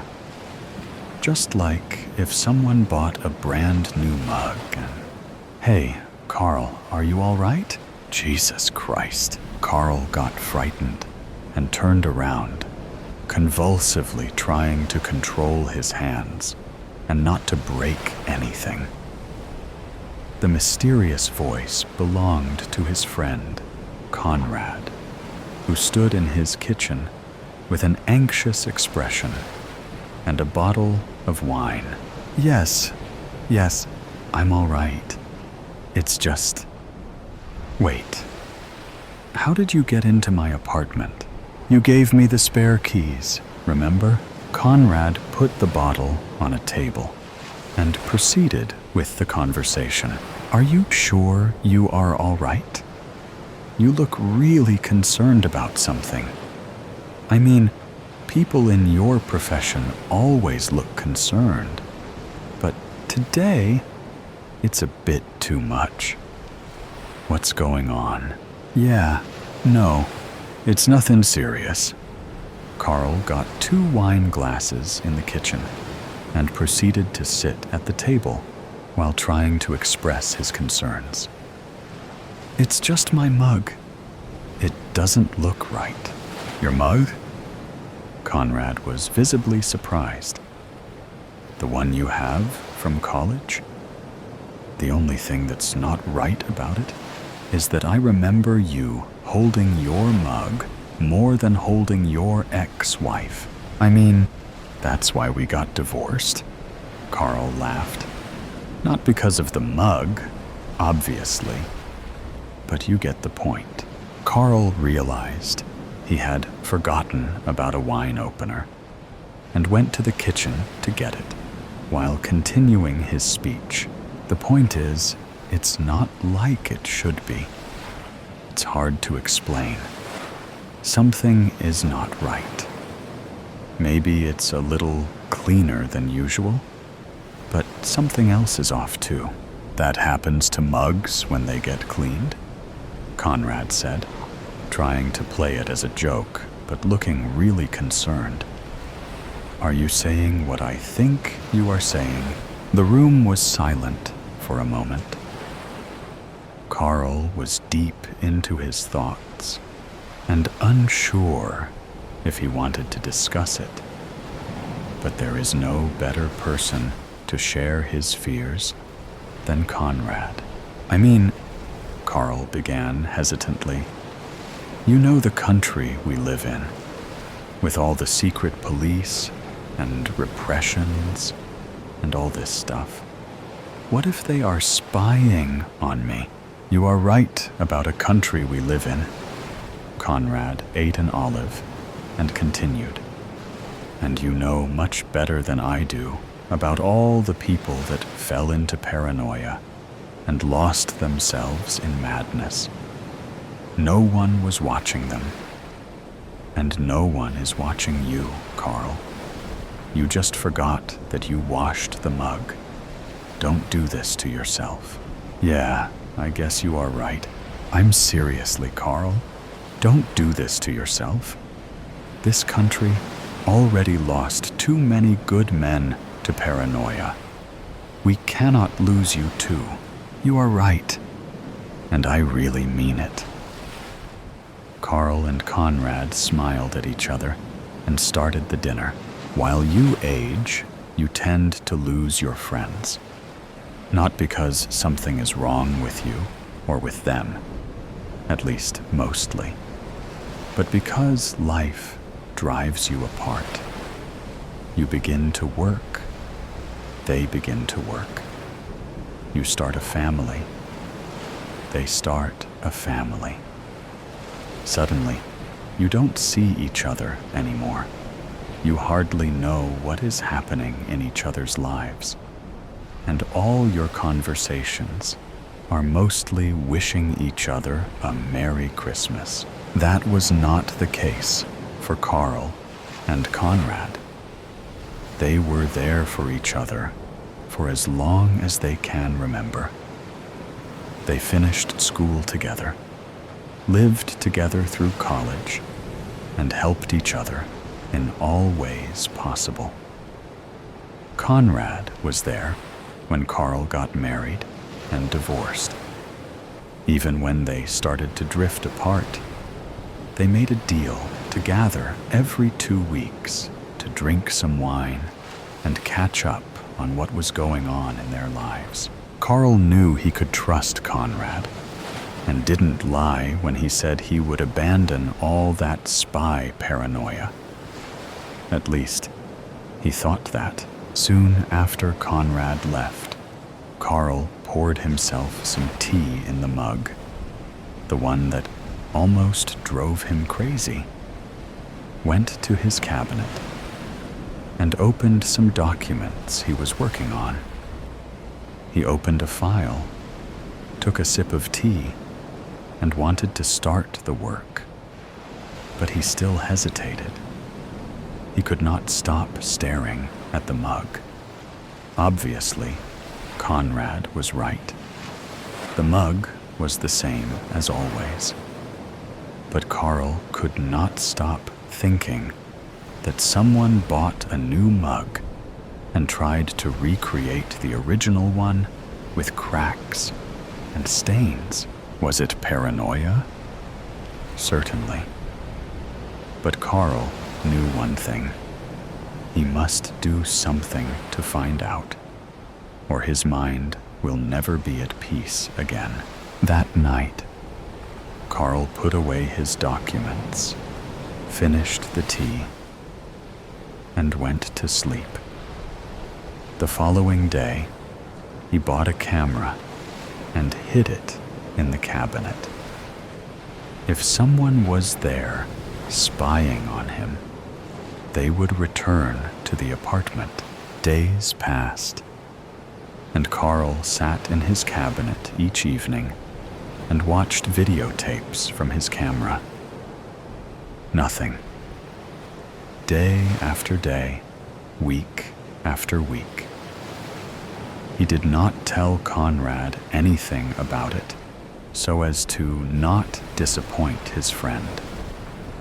He knew that it was not healthy to do something like that to yourself, but he couldn't stop. He promised to monitor it for a month or a month and a half, and then stop. It was almost the deadline, if not counting the ones Carl already moved to later. He understood that he slowly lost control over his paranoia and knew that it must come to an end. One more time. That's it.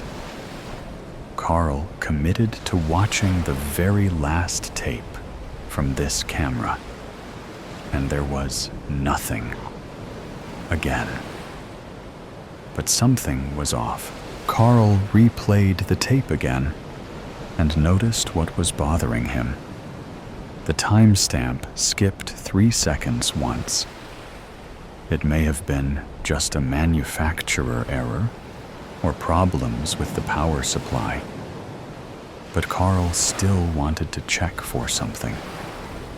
If he was right, someone might have erased part of the tape.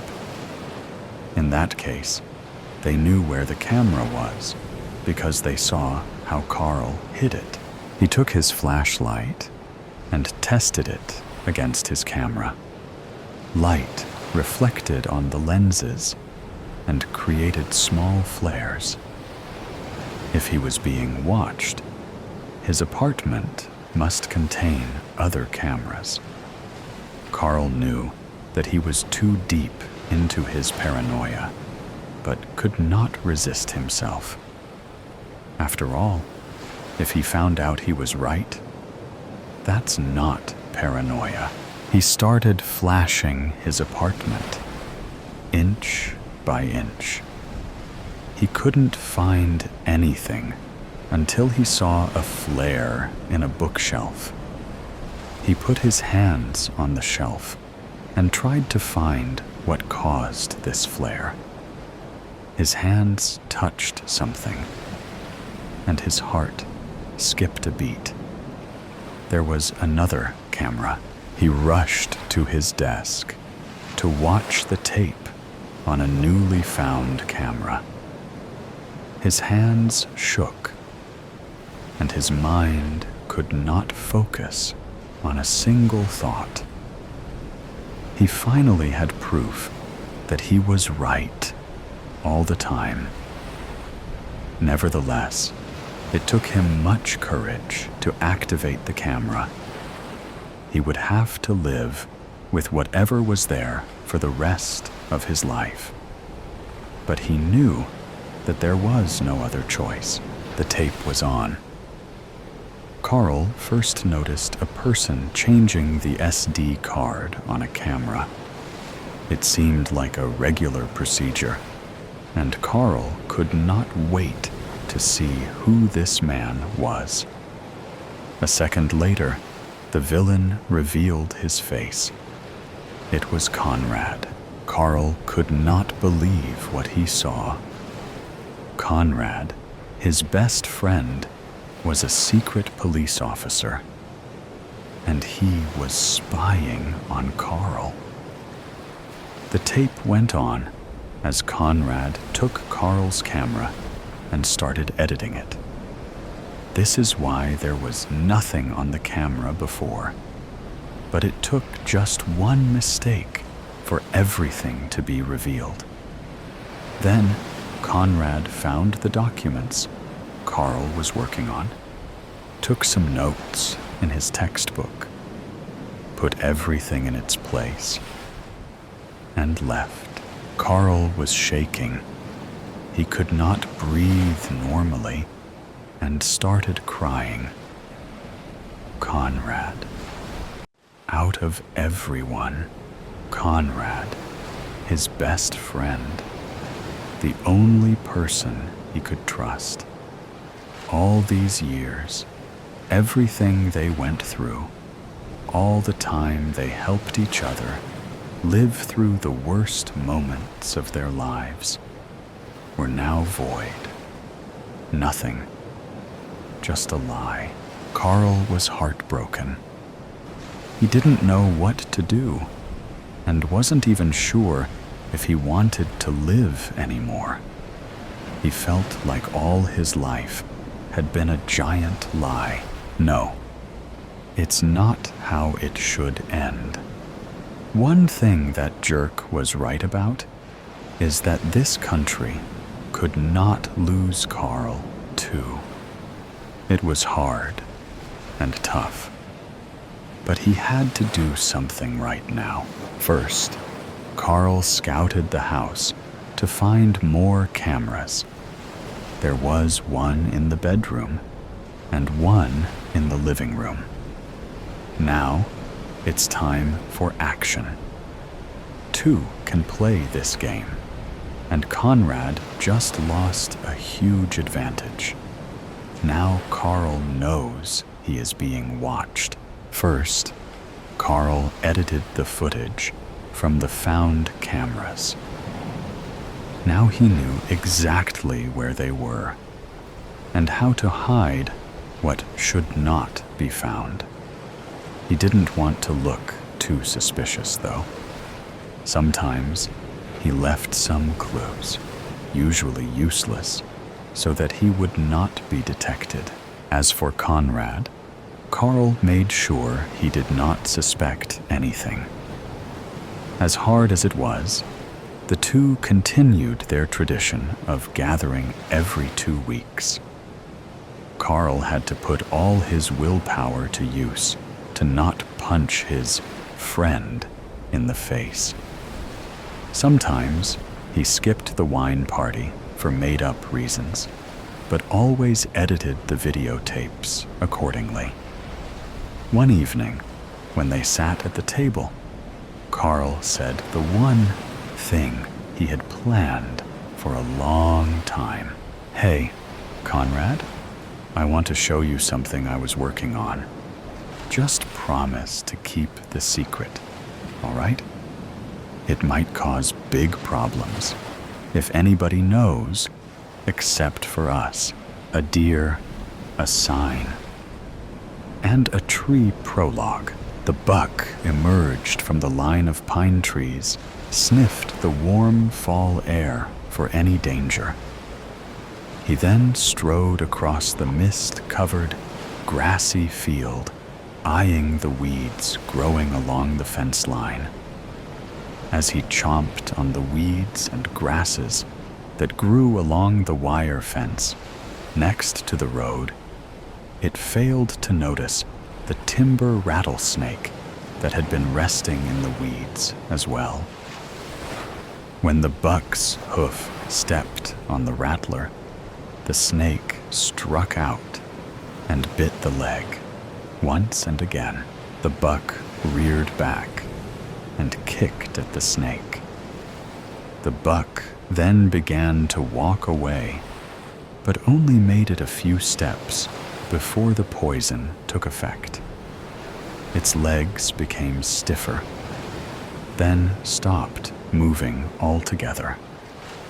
As the buck heart stopped, the buck tripped into the fence, knocking over one of the fence posts and a good portion of the fence as well.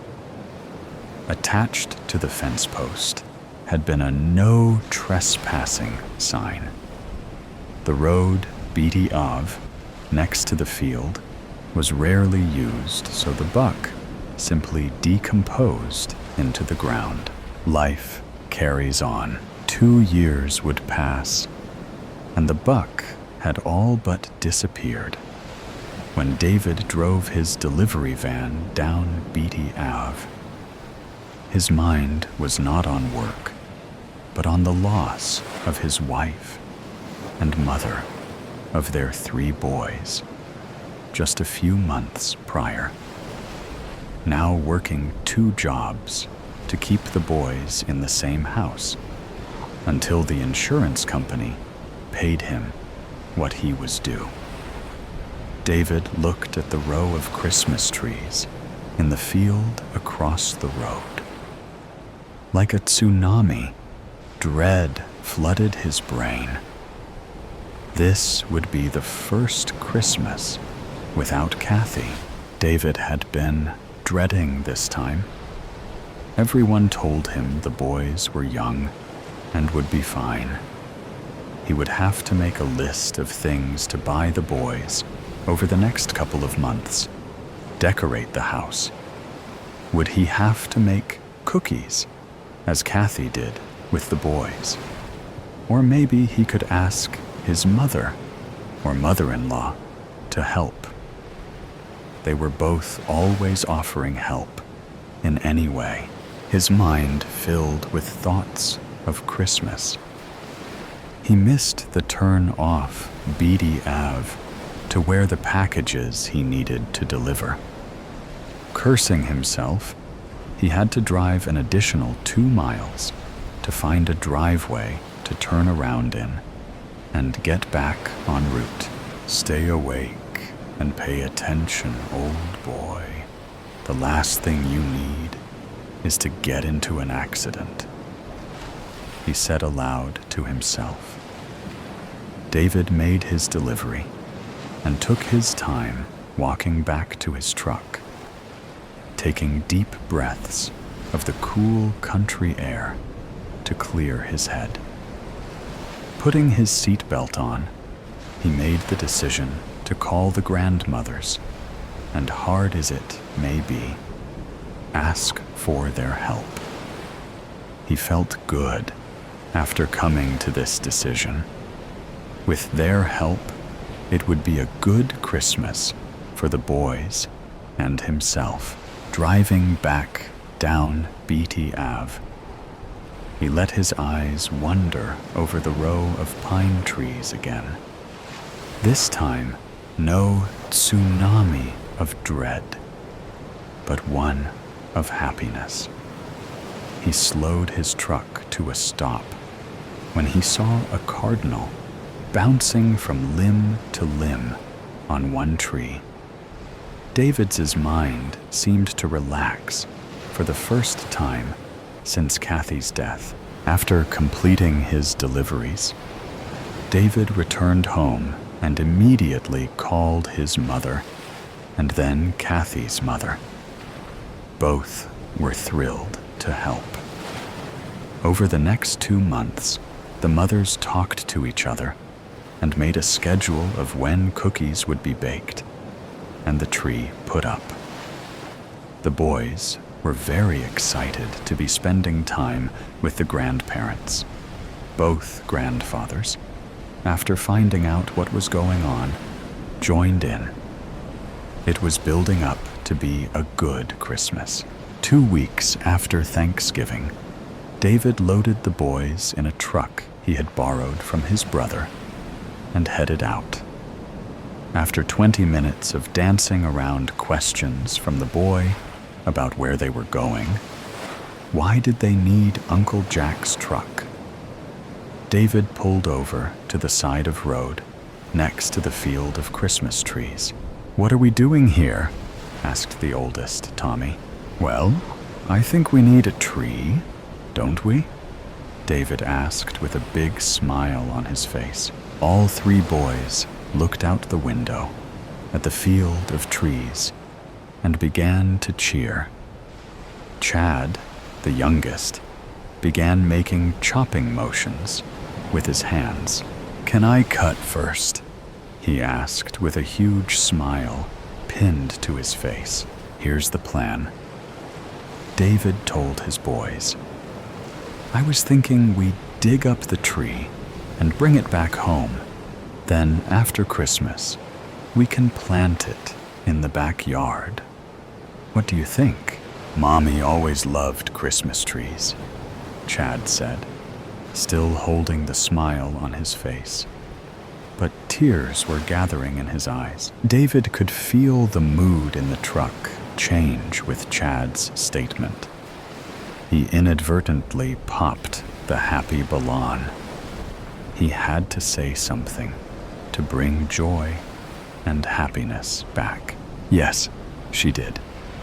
"That is why I thought we could bring one home and keep it all year in the backyard," he said quickly, hoping this would help. Bill, the middle child, broke the silence when he pointed to the largest tree and announced they should bring that one home. The other 2 boys cheered in agreement. "I love your idea." All David could get out before the boys were out of the truck and running across the field towards the large tree. David chuckled to himself and went to the back to pull out the shovels and wheelbarrow, then followed the boys through the field. The boys were basically dancing around the tree they had chosen, even though it was at least 12 feet tall and wider than Uncle Jack's pickup. "Boys, boys." David had to call several times to get their attention. "That tree is way too tall to even fit into the truck, let alone in the house. We can just trim some off the bottom to make it fit," Tommy said, looking up and down the tree. "Even if we could make it fit, there is no way the 4 of us can carry it to the truck." "Buddy," I was thinking of this one. David pointed to the tree he had seen the cardinal in a few months ago. It's kind of small, Chad announced, looking from the large tree to the smaller one his dad was standing next to. Yeah, Dad, Chad is nearly as tall as that one, Tommy added. We can put it on a table in the living room, Dived improvised. Plus, digging this one out is going to hard enough. Tommy shook his head, then clapped his brothers on the shoulders. David geared himself up for a fight with Tommy. Since Kathy's death, Tommy seems to have decided he was suddenly a man and didn't need to be told anything by his father. Come on, guys. Dad's right, that one will be easier to dig up and carry to the truck, Tommy said, shocking his father. The boys and their day spent the next hour digging and pulling on the tree to free it from its grasp on terra firma. Moving to the new tree to and into the truck took an additional 15 minutes. On their way home, they stopped by a gardening center to get new soil and a large yellow planter. Yellow was their mom's favorite color. While shopping, Chad explained to the salesperson the pot was to put their mother in for Christmas, and then put her in the backyard. David had to quickly explain exactly what they were doing. The salesperson smiled and laughed and stated she understood. When they arrived home, David and the boys moved the tree to the edge of the truck edge. They removed burlap they had wrapped around the roots. David instructed them to pull off the earth from the roots before they put it into the new pot. He then went inside to clean up and start making dinner. David had just started browning the meat when Tommy ran inside. Dad, Dad, Dad, he called, running into the kitchen. David pulled the pan off the burner and looked at his son. Look what we found on the tree. Tommy had 3 small whitish objects in his hand. What are those? David asked, whipping his hand on his shirt, then picking up one of the objects. Looks like a stone, but didn't feel as heavy as it should have. I think they're finger bones, Tommy said, with a serious, straight face. You see, the bigger one goes right here on your fingers. Tommy placed the longer of the bones on his finger between the first and second knuckle. Well, Dr. Leet, you may be right, David said, with a little more concern in his voice than he meant to. How many did you find? Just these 3, Tommy replied. Tommy, we found some more funny stones, screamed Bill from the garage. David grabbed the remaining bones from Tommy's hand and put them on the kitchen counter, then pushed Tommy towards the garage. Once back in the garage, standing at the back of the truck, Chad was holding a hand full of bones that looked just like the ones Tommy had brought him. Okay, boys, David said, looking outside the garage to see if anyone had heard Bill screaming his announcement. Not seeing anyone, he ushered the boys inside. Let's get washed up for dinner now. But Dad, we're not done yet, Chad mentioned as he pulled another clod of dirt off the root ball. David paused. It will be easier once the dirt is all dried out. During dinner, David was quiet as the boys chatted endlessly while eating tacos. Halfway through dinner, David excused himself and took his cell phone into the living room. When he came back into the kitchen, he addressed the boys. "Guys?" David started, then took a deep breath before continuing. "Don't be." David's mind went blank. He wasn't sure how to continue. "What the matter, Dad?" Tommy asked through a mouthful of tacos. "No easy way to say this." David bravely started, then immediately faltered, looking in the faces of his sons. "Okay, here it is. The special rocks you found today, cleaning out the roots of the tree. I think they are bones from fingers." Tommy, who had made the discovery, was not surprised. Bill looked at his fingers, as if the bones might be his own. Chad took advantage of everyone else being occupied and grabbed the last taco.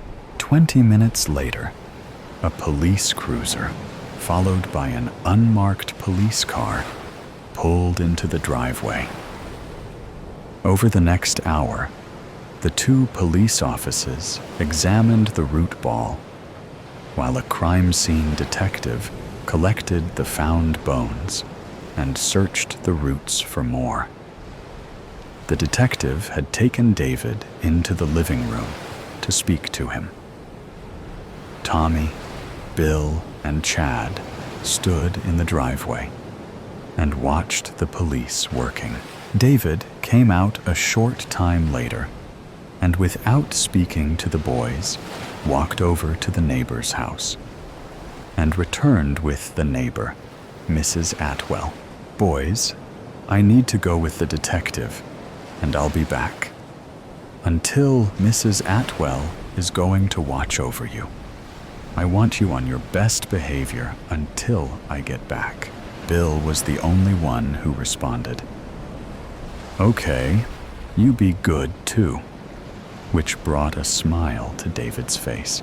The police finished collecting the bones and searching for the tree ball.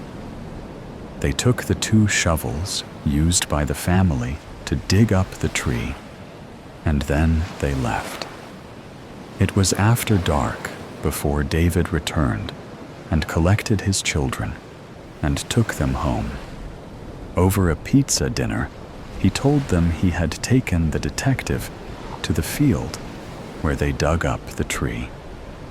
He explained that they had sort of illegally took the tree, but the detective said not to worry about it, and we could keep the tree. The 2 younger boys cheered. 3 days later, the detective called David back and explained they had found a complete skeleton in the hole they had removed the tree from. A forensic anthropology team responded and determined the body had been buried between 50 and 60 years ago. David expressed his thanks to the detective and said he would think about how to break it to his sons. David heard the detective take a deep breath, then explained he will have to do it sooner than later. While on site, the detectives found 7 more bodies buried under tress in the field. The field used to belong to a notorious mafia associate. The detective believed the bodies in the field were victims of mob hits. The news has already caught wind of the story, so they may be showing up for interview with the man who broke so many open homicide cases. Now it was David's turn to take a deep breath. He thought of Kathy and smiled to himself. She always had a way of making him forget bad things. The cabin in the cave. The sun began to fade behind the gray, overcast plateau that Ethan was hunting on, and darkness began to take over the lonely, Mesa de Blanco wilderness once more. It wasn't long ago when the already threatening sky had turned an angry, boiling, black color, and it had begun to rain down hectic sheets of bitter snowflakes and tiny shards of stinging ice. He squinted furiously around him, looking for any sign of the animal he was currently hunting. He had found some spore of the massive beast a little way back, and was a little surprised when he found out that the trail seemed to lead directly to the snow line of Mount Blanco, and then seemed to wind about the trees in the sparse forested areas. He knew its lair had to be nearby. Most people would have called the wilderness around the White Mesa beautiful, or serene, or perhaps breathtaking. But right now, in this bitter cold, he thought that maybe stark, bone-chilling, or bleak would better describe it. Ethan had seen this particular plot of God's good earth many times before, had wandered its trails, climbed its cliffs, waded its streams, and stalked its woods. It was referred to affectionately by most of the people in Ethan's profession as Greenhorn's Grave. It had been many years since he had been in this part of the Southwest, and for good reason. The game was sparse, and the land was inhospitable. The local townsfolk of Mesa Pueblo had sought out Ethan the last time he was at the local trading post selling his furs, and had told him of how, for the last 3.5 weeks, they have been tormented by a gigantic ghost cat, and that if there is anything he should not do, it would be to go out at night. Apparently, not soon after the last full moon, the livestock around the sleepy village of Mesa Pueblo started going missing. Large livestock. There were holes ripped through fences, and large tufts of white fur caught sticking to barbed wire, but no bodies were left behind. People started seeing the phantom cat ghosting about outside of town, and swore that it had glittering pink eyes. It loved killing livestock, but within a week, it had started targeting children. Any poor child wandering too far away was very liable to be snatched up, especially during night hours. There was very little blood. Apparently, the giant wildcat was taking all of this food back to its lair to eat the majority of it, and leaving nothing behind. It was the largest animal any of the people had ever seen, even larger than a grizzly in size, but only short glimpses had ever been seen of it so far. There was no noise made when it attacked, not even from its victims. The majority of the people of Mesa Pueblo were elderly and children, with scarcely a man between 15 to 50. They said they would like to buy Ethan's services and have him hunt down the giant ghost cat. The prospect of hunting this dangerous and legendary game, albeit in the unforgiving Mesa de Blanco region, intrigued Ethan. And to think of what price the pelt would sell for when the deed was done. It seemed like a profitable situation, but only a fool jumps headlong into the dark.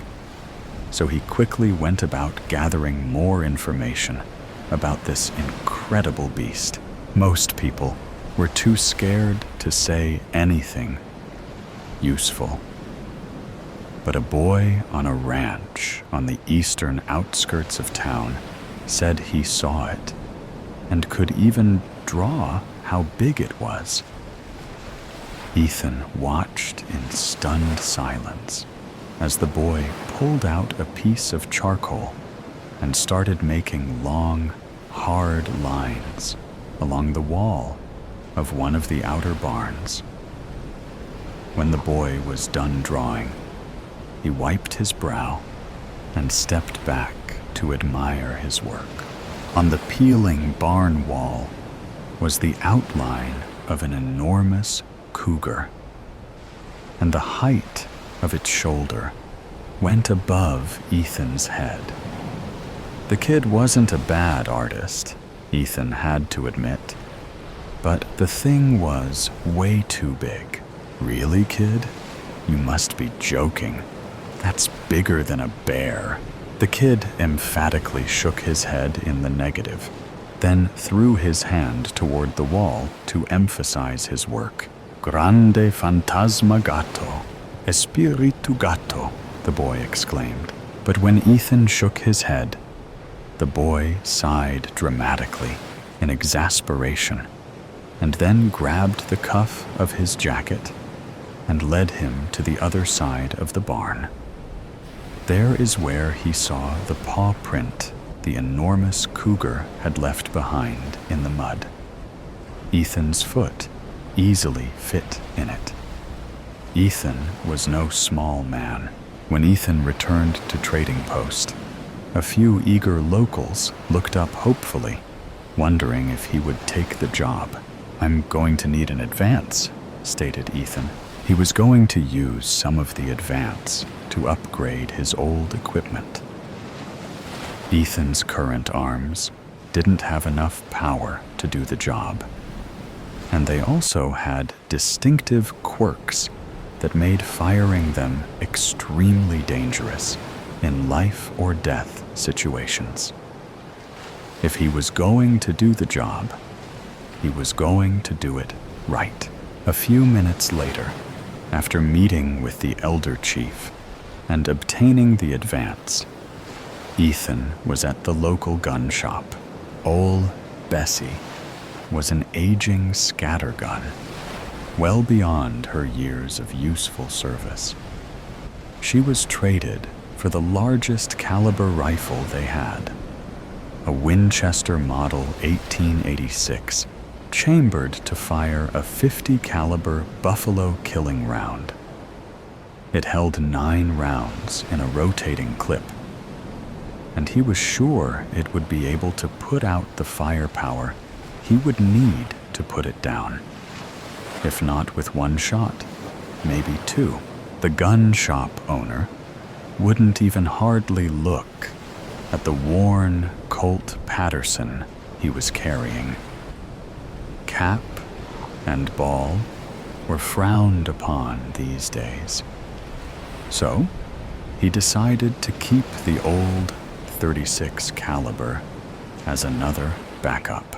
When Ethan started haggling over the price of the Colt 45 Single Action Army 45 SAA, the shopkeeper just put her hands meaningfully around his hands, which were still holding the gun, and said, "Tu mantienes." Ethan grunted in response. "Fine, but I'm just borrowing it.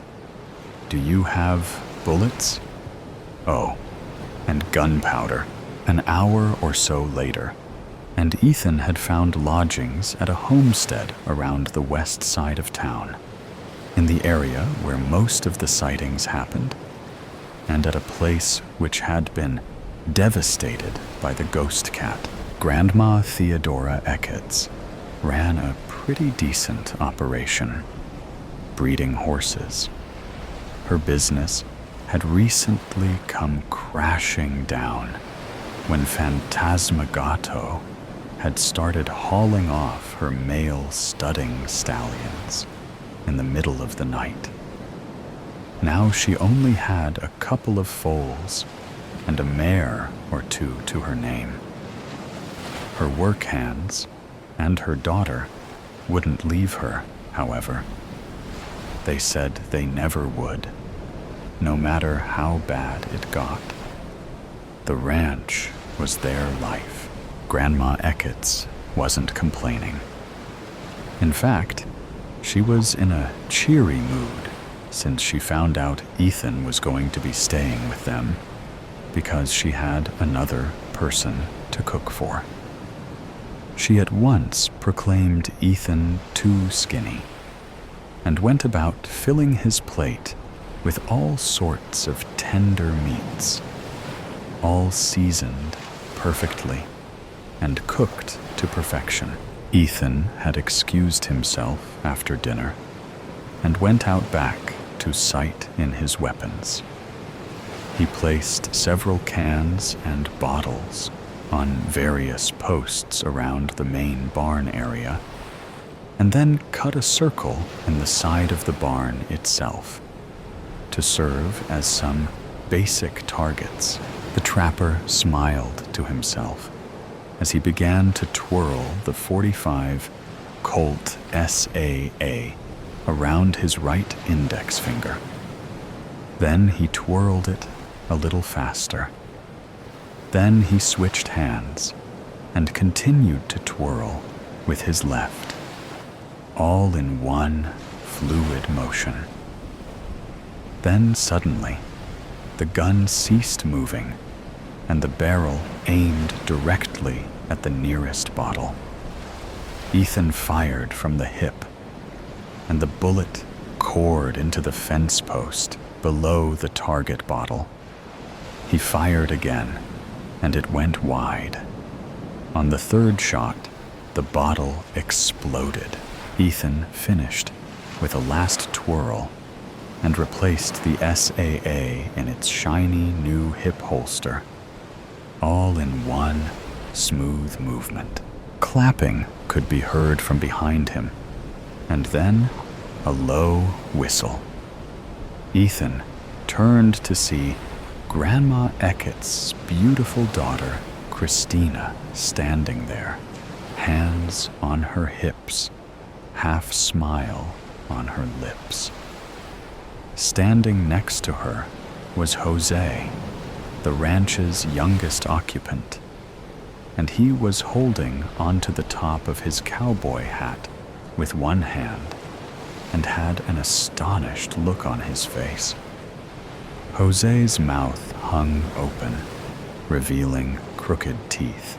"Nice shootin' there, stranger. That bottle didn't know what was coming. And what fancy gunplay," said Christina. "He is like some gunslinger straight from the Wild West." "How did you do that, mister?" wondered Jose aloud. Ethan shrugged. "I have a lot of time on my hands, and not a terrible lot of things to fill it with. This calms my nerves." "Let's see it again, mister. Shoot something else." Ethan nodded, then turned back to the targets, standing stock still. He stood there for a good 10 seconds, lasting until the tension could be snapped with a knife. Ethan pulled out the age 36 Colt revolver quicker than it takes a bolt of lightning to hit the ground, right-handed, and fired 3 times in a row. 2 cans and a bottle met their untimely demise. "Amazing!" cried Jose, visibly awed. "Well now, with shootin' like that, we sure don't have nothin' to worry about as far as that white cougar that's been prowlin' around, eatin' our people and cattle. Where'd you learn to do that?" wondered Christina, quite astonished at the impressive display of marksmanship. My father, some. I taught most of it to myself. Really like a gunslinger, said a woozy Jose, the excitement getting to him a little and making him stumble. I got a sight in the rifle now, said Ethan, pulling the Winchester 1886 out of the holster on his back. He worried over it a bit before kneeling down and aiming at the round circle he cut into the barn. It wasn't long at all before he fired. 3 times. The sound was deafening. Holy cow, mister. I never heard nothing so loud in my life. Ethan offered the gun to Jose. Want to try? I'm warning you, though. It kicks like an ornery mule. Jose shook his head emphatically. No. To witness such perfection was enough. Ethan walked over to the barn and examined his shots. They were closely grouped, lower down, and slightly to the left of center in the circle. It was almost full dark before Ethan was satisfied enough with his arms to go inside and turn in. Now he was out here on the snowy and desolate Mesa de Blanco Plateau, with only his guns for company. And he was stalking an enormous albino cougar through the unforgiving wilderness, and Ethan's prey was a proven man-eater. If it spotted Ethan first, he was sure that he wouldn't even hear the damn thing at all before it had its fang-ridden mouth around his neck. The struggle would be brief. Then it would most likely haul Ethan's bloody corpse back to its lair to munch on at its own leisure. Grim thought that. Still, he was sure he could put the monster down with a good shot or two from the .50 caliber Winchester rifle. It really all came down to who saw the other first. But Ethan was also beginning to worry about the weather. It was starting to snow even harder, and the wind was picking up. With full dark right around the corner, getting caught out in a storm like this could be quickly fatal. He trudged through the icy, blinding snow, eager to find some kind of shelter, or, at worst, a large snowbank he could dig his way into and spend the night. Ethan quickly came up against an impassable, nearly vertical cliff wall, and he skirted along it arbitrarily to the left, keeping the cliff within arm's length to his right. Ethan stoically made it about another half-mile before finding the going almost impossible and the visibility worse than nil. The cold was making his limbs and face very numb, and it was getting harder to move with every strenuous, aching step. Then, like a shining beacon of blessed hope, Ethan managed to catch a glimpse of what appeared to be some kind of torchlight, and it couldn't be farther than 20 feet away. Even in this hellish storm, he was sure he could make it. Ethan stumbled into a cave not a moment too soon, his strength about to completely give out. A cozy series of somber lanterns were lit along the left cave wall, hanging from studs nailed into support posts or sitting ensconced in cleverly made recesses notched into the rock wall. The cave was unusually warm and inviting, at least when compared to outside. It seemed to have been mostly man-made and was almost smooth. Such was the care that had been made when the tough, mineral-streaked rock had been picked at and blasted thoroughly by dynamite, by at least several men for a very, very long time.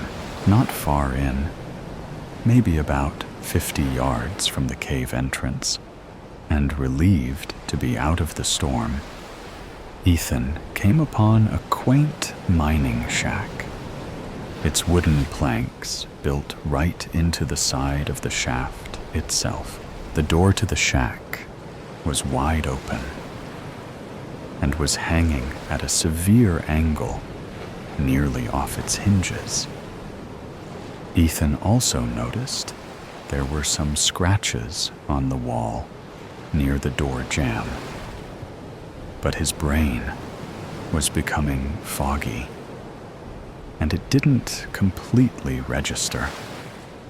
He was just so god-awfully cold and tired. There had to be some kind of bawa or chair in that old shack that he could sleep on just for a little while until the storm passed and daybreak came. The weary trapper stumbled into the cabin and ineffectually tried to close the broken door behind him. He soon gave up and looked around the room in slumped lethargy. It was dim in here, only one low-lit lantern on a makeshift wooden table in the center of the room. There was only one other piece of furniture, which was a tattered cot in the corner of the room.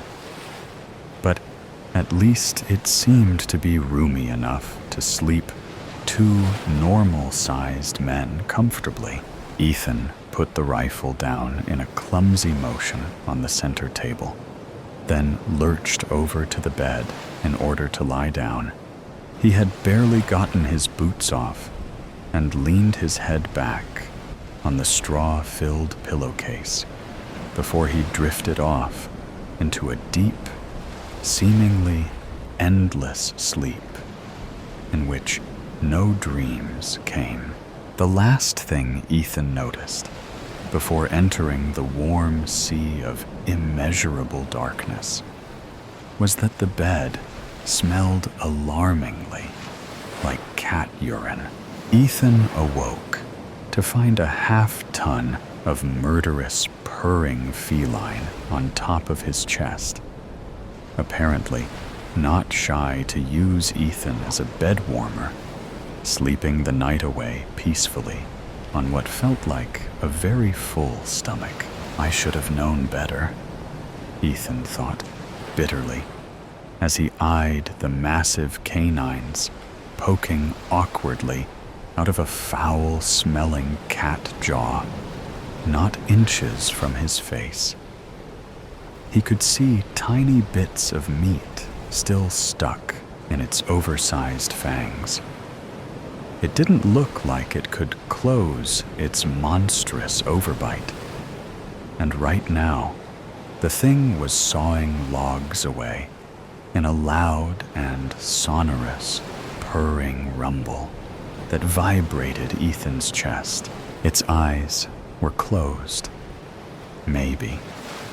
His arms were pinned to his side, and he knew he wouldn't be able to reach the SAA with either hand because the holster was in the wrong place to grab it under the mass of white fur and teeth that nearly smothered him.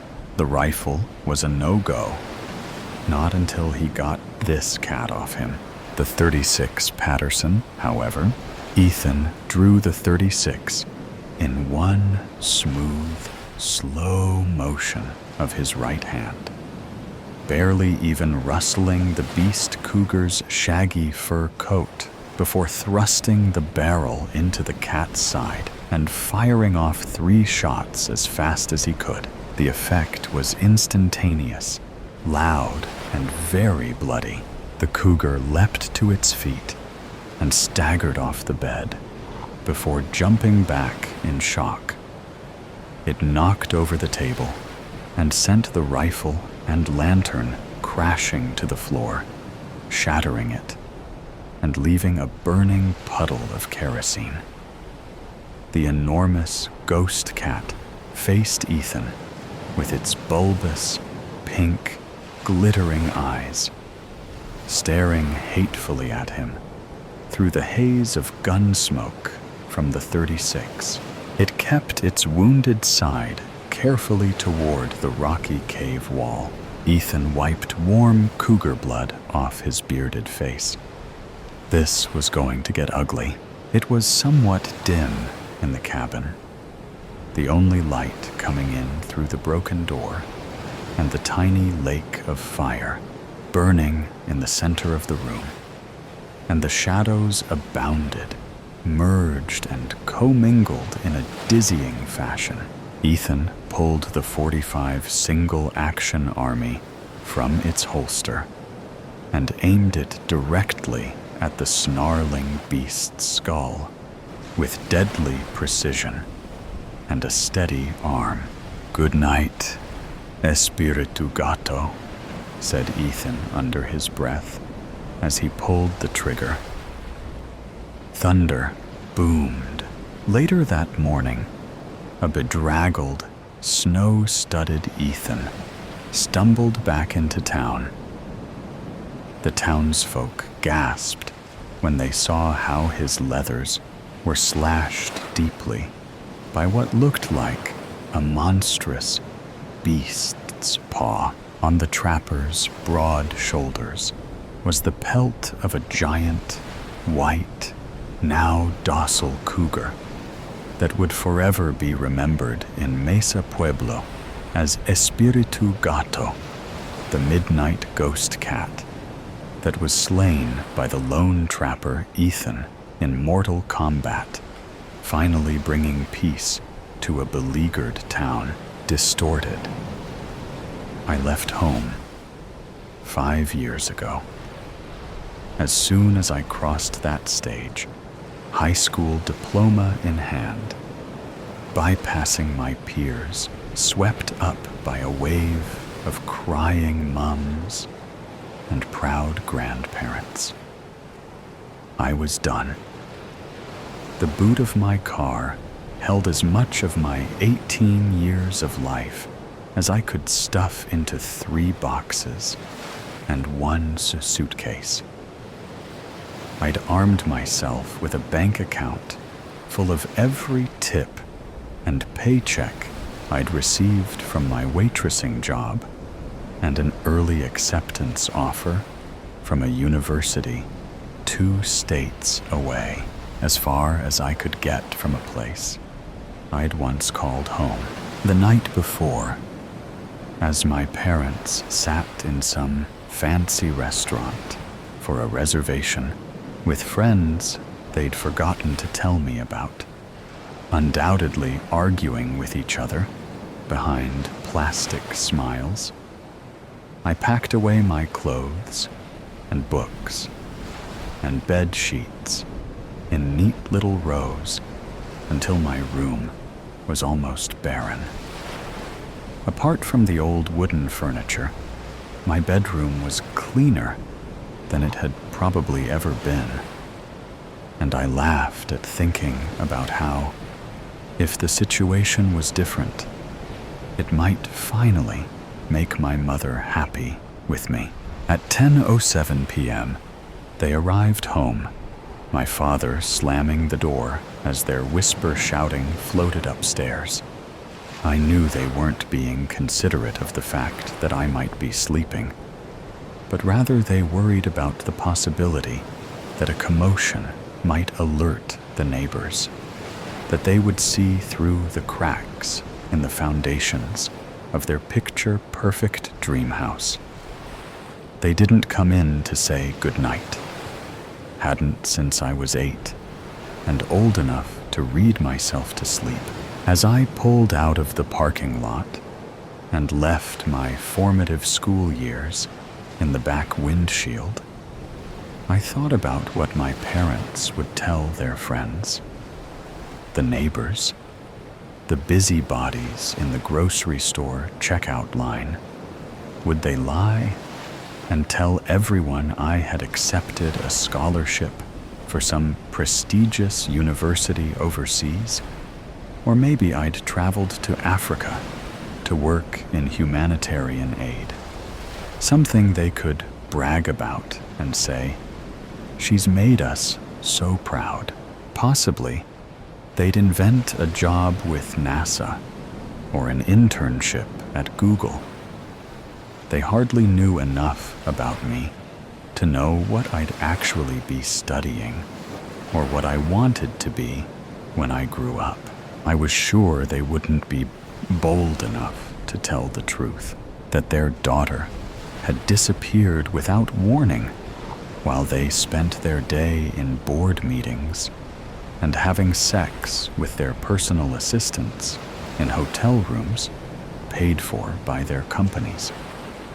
There would be no missing persons report or flyers offering an egregious sum of money in reward for my safe return home.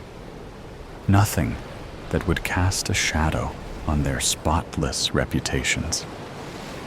I would fade further into the background of their lives, as if a figment of their imagination, only resurrected when one of their friends spotted me in one of the professionally shot family photos, stilted and artificial, and asked after me.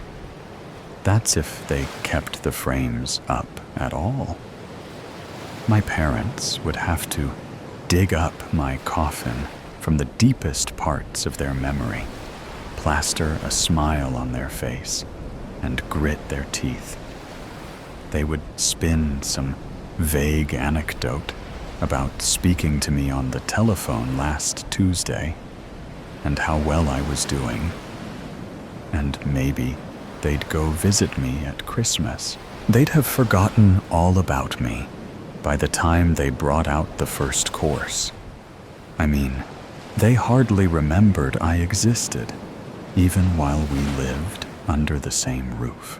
That's why I was so shocked when they called me one Sunday, 5 years after I left town and never looked back, and asked me to come for a visit soon. I had no idea how they knew my number. I'd changed it after moving and never given them the new one. That's why I didn't respond for almost a minute after hearing my father's voice through the tiny speaker. I almost convinced myself I was dreaming or having a stroke.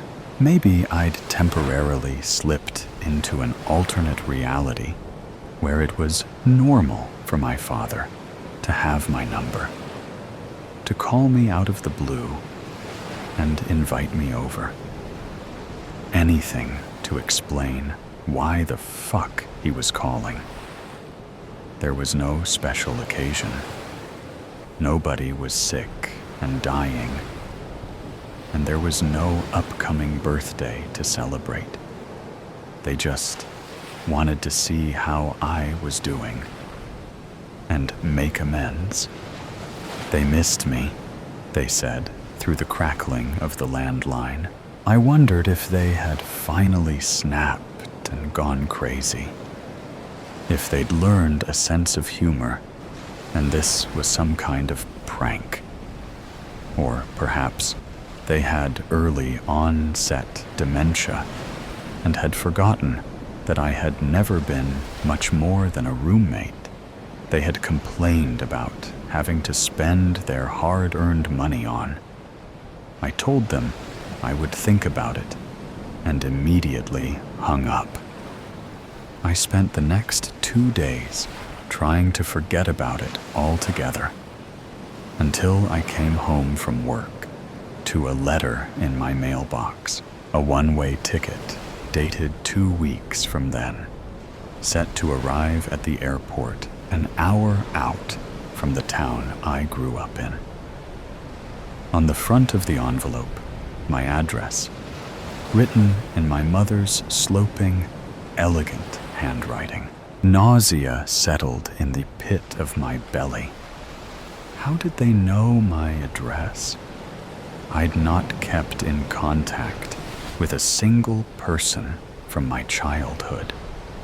The hairs on the back of my neck tingled as the growing sense of being watched settled into my skin.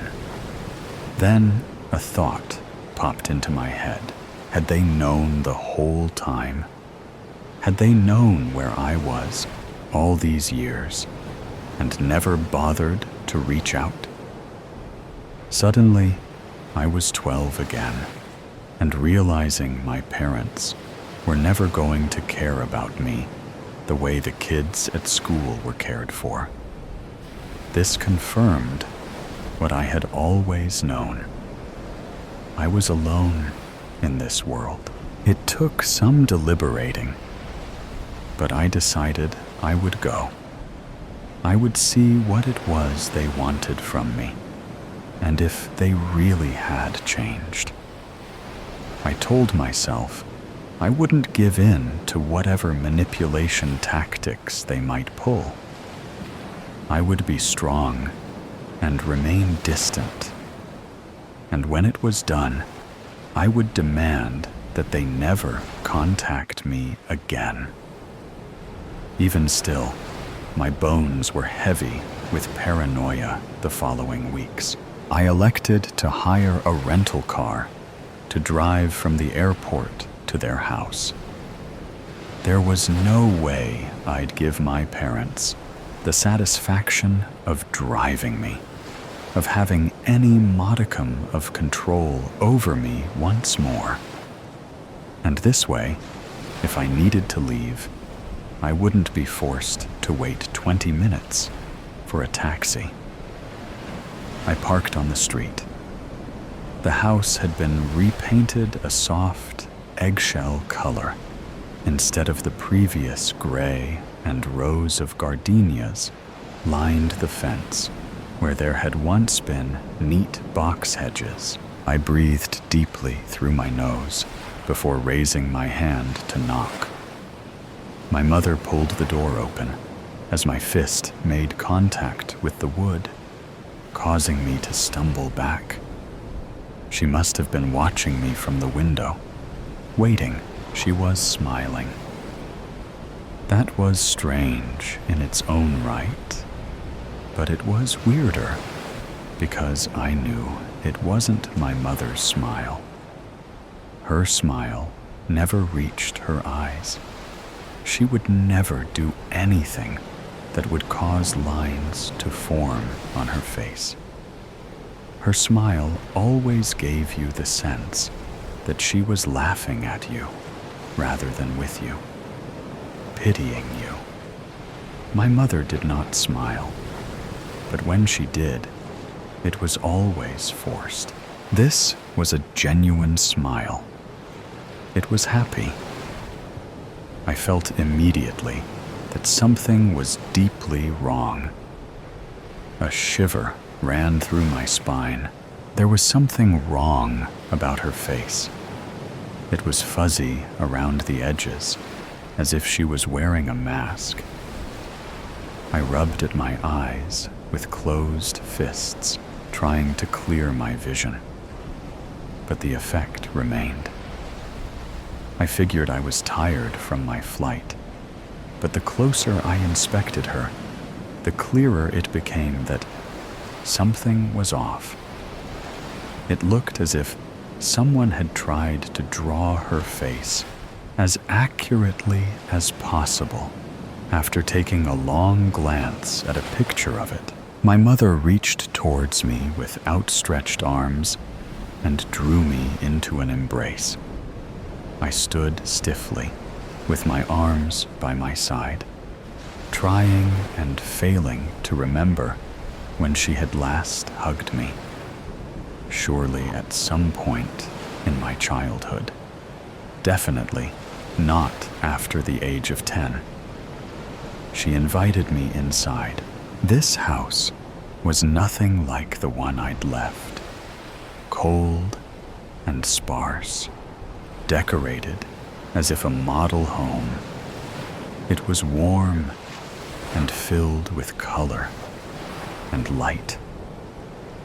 I wondered if somehow my memories of my horrible, lonely childhood had managed to warp my recollection of the house itself. But I knew that wasn't right.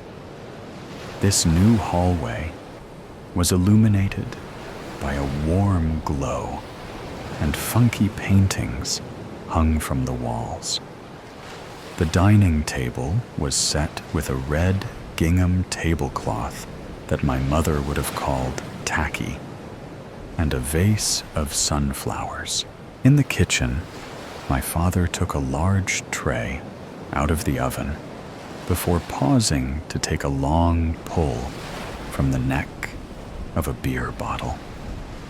I had never seen my father drink beer before. He used to say it was the common man's drink, and that real men drank whiskey. He turned to say hello, and where his face had once been clean-shaven and professional, stubble grew freely. Like my mother, something was off. And it wasn't just the facial hair. His nose was smaller than I remembered. Eyes just a fraction too far apart. From afar, or at a passing glance, it was the man I'd grown up with. But as he stepped closer to greet me, his features shifted. It was like looking at an optical illusion. And when I changed my gaze, the true image would slip into place. They watched me. To anyone else, it might seem they were worried, for I hadn't said a word since my mother opened the door. But I could see it in their eyes, the suspicion. They were wondering if I'd noticed, waiting for me to say something. I stuttered out empty platitudes about being happy to see them, and they shuffled me over to sit at the table. Dinner was pistachio-encrusted chicken breast served with a peach and goat cheese salad. When my father announced the menu, I stopped short, fork raised halfway to my mouth. My mother was allergic to pistachios. This was a fact she despised, as she perceived any sort of weakness to be a flaw, and my mother was not flawed. I said as much, but my mother just stared at me with an odd look and told me she didn't have any allergies. She never had.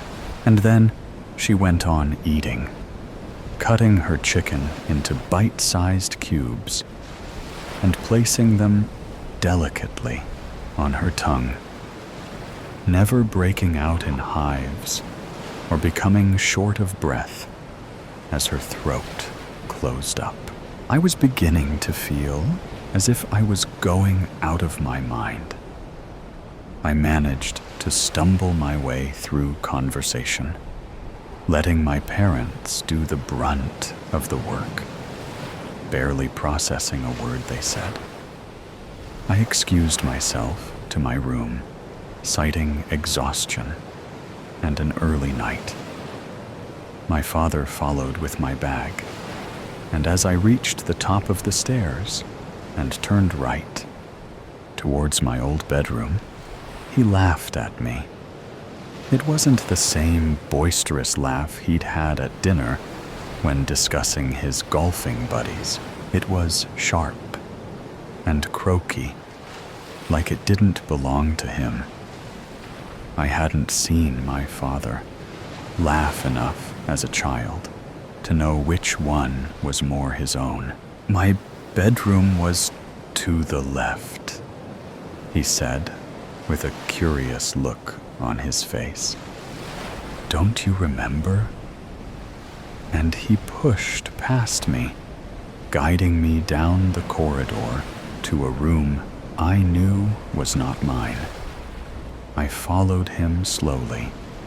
Inside the doorway, he dropped my bag, calling good night over his shoulder as he moved back downstairs. I locked the door.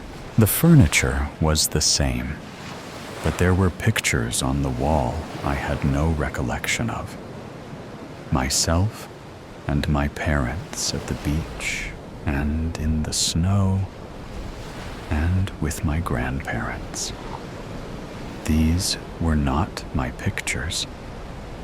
My mother hated the sand, and the first time I'd been to the beach was with some uni friends a year after I left home.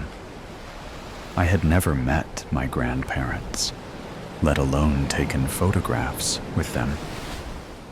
They had both died before I was born. I sat down on the bed. It was made tidily, with the same striped sheets I had packed in a box all those years ago. I sat there for hours, listening as my parents cleaned and made their way to bed. When I was sure they were sleeping, I slipped out the door and into the rental car. As I drove to the airport, heart racing against my rib cage, I knew one thing for sure. I was certain that those people were not my parents. The flash, "You're lucky to be alive, Mr. Henderson." They all told me that. Every doctor, nurse, and specialist that came into my hospital room. God, I remember that much. And they weren't wrong. I had flew right out of the windshield of my buddy Dave's car. I hardly remember the night or the accident, but I know we had been drinking, and he was driving. We crashed into another driver at an intersection. No one else survived. I remember waking up the next morning to the beeping of a heart monitor.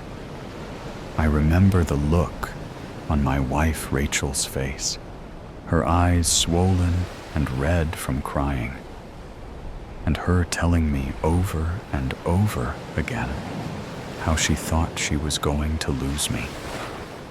She wasn't in the car with us, and I was thankful for that, because that's the day she told me she was pregnant with our first. I truly was lucky to be alive, and I swore up and down to her that day that I was going to be the husband she deserved. We had hardly been married a year at that point, and I had already messed up so much. But that day, I changed. I made it my life goal for Rachel to always know how much I loved and appreciated her. I went out on less guys' nights and let her go out for more girls' nights. I helped clean the house and cooked dinner on days she worked late. When our second child was born, I took time off work to be with her and help her. When a promotion for her meant more hours, I quit my job to stay home with the kids while she built her career. And I loved every minute of it. Watching the kids grow up into people gave me so much joy. I knew how lucky I was, But when Rachel would come home after a long day to a hot meal waiting on the table for her, and hearing her say, "How did I get so lucky, Sean?" Nothing beats that. My family meant the world to me, and anything I could do to make their lives better made me happy. When the kids, Leah and Robbie, got a bit older, and both were in elementary school, I decided it was time for me to go back to work. I took a job in construction, building things with my hands. Work I could be proud of. It paid off, too, because over the years, I was able to renovate our own home.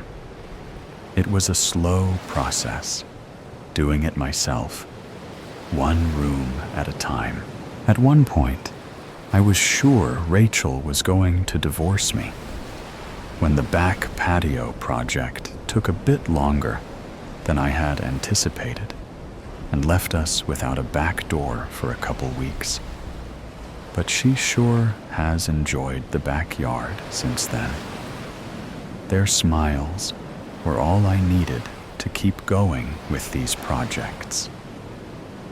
Leah got her own ensuite bathroom for Robbie, a gaming den in the basement, and Rachel had her dream kitchen. 10 years after we bought the house, it looked completely different. I was proud of the life, the family, and the home I had built. I truly was the luckiest man alive, or so I thought, until the headaches started. The first one happened one evening when I was making dinner. It was just Robbie and I home. Rachel was working late, and Leah was at rehearsals for her high school's play.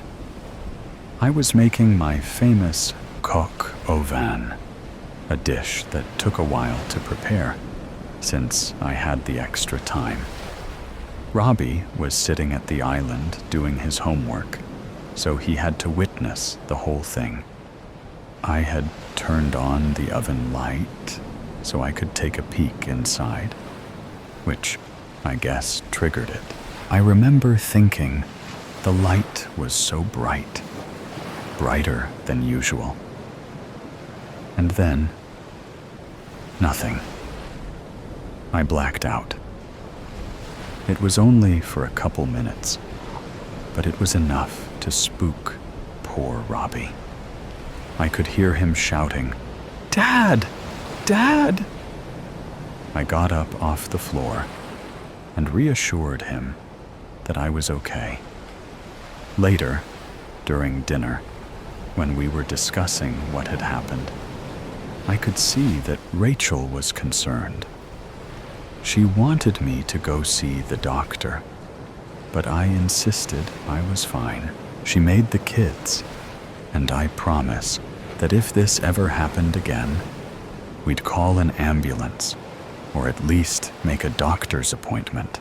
The second time it happened, it was maybe about 6 weeks later.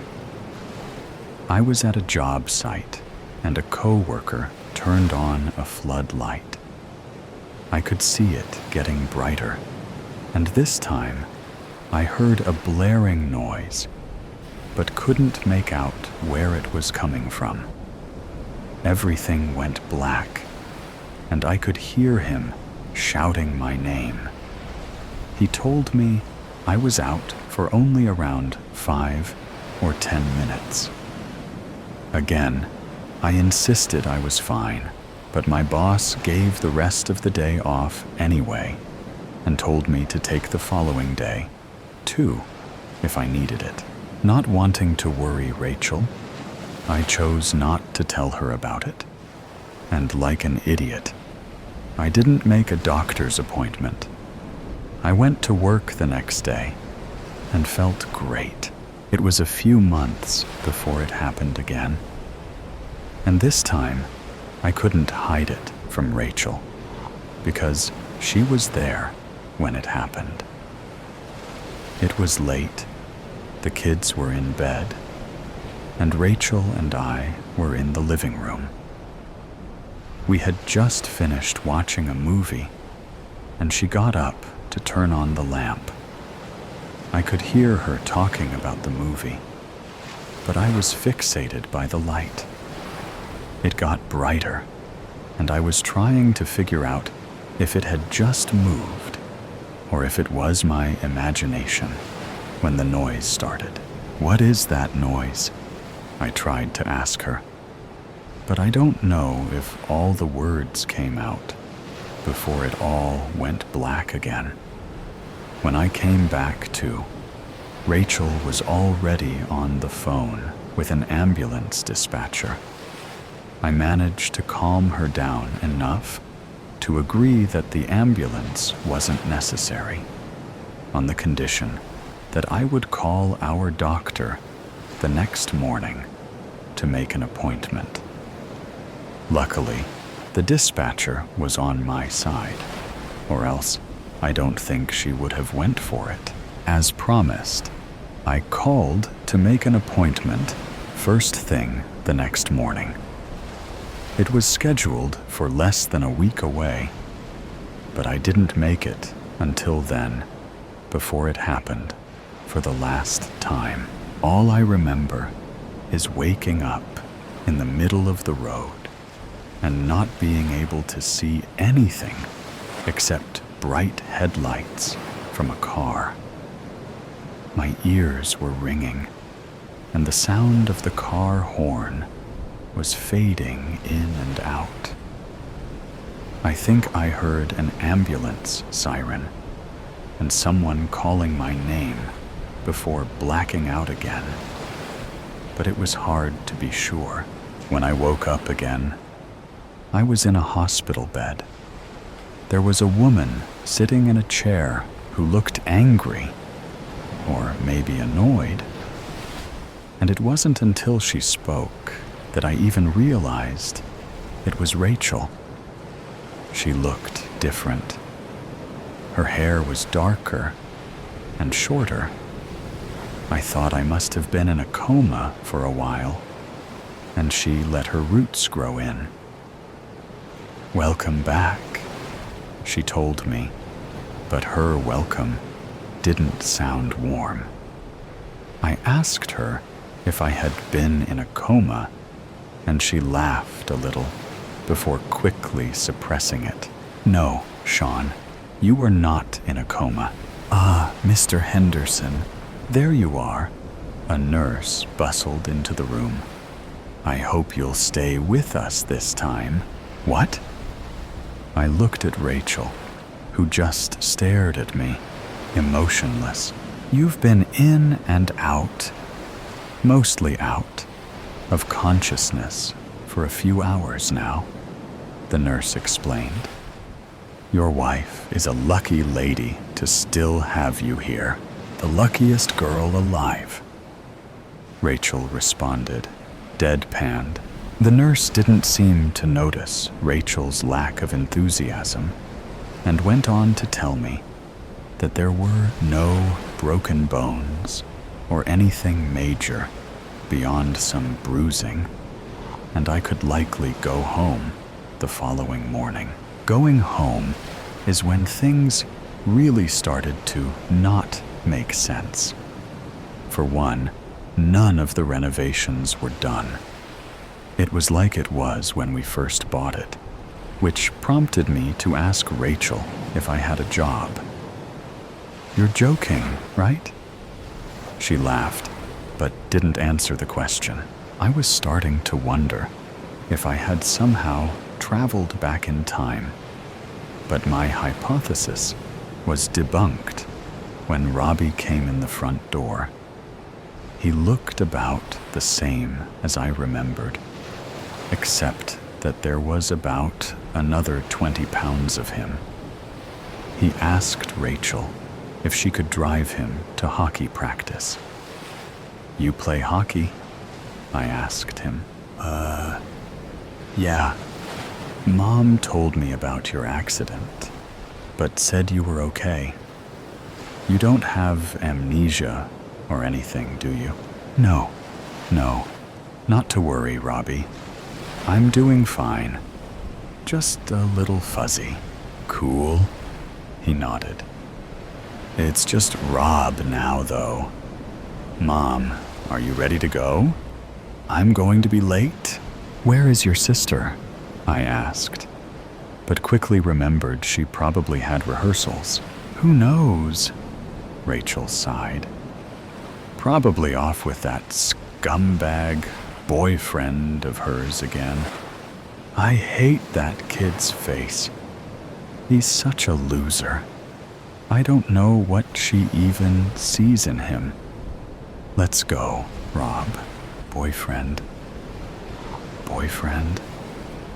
I mumbled to myself as the door closed behind them, leaving me behind in a house that didn't feel like my own. What kind of alternate reality am I in? Am I dreaming? Is this a prank?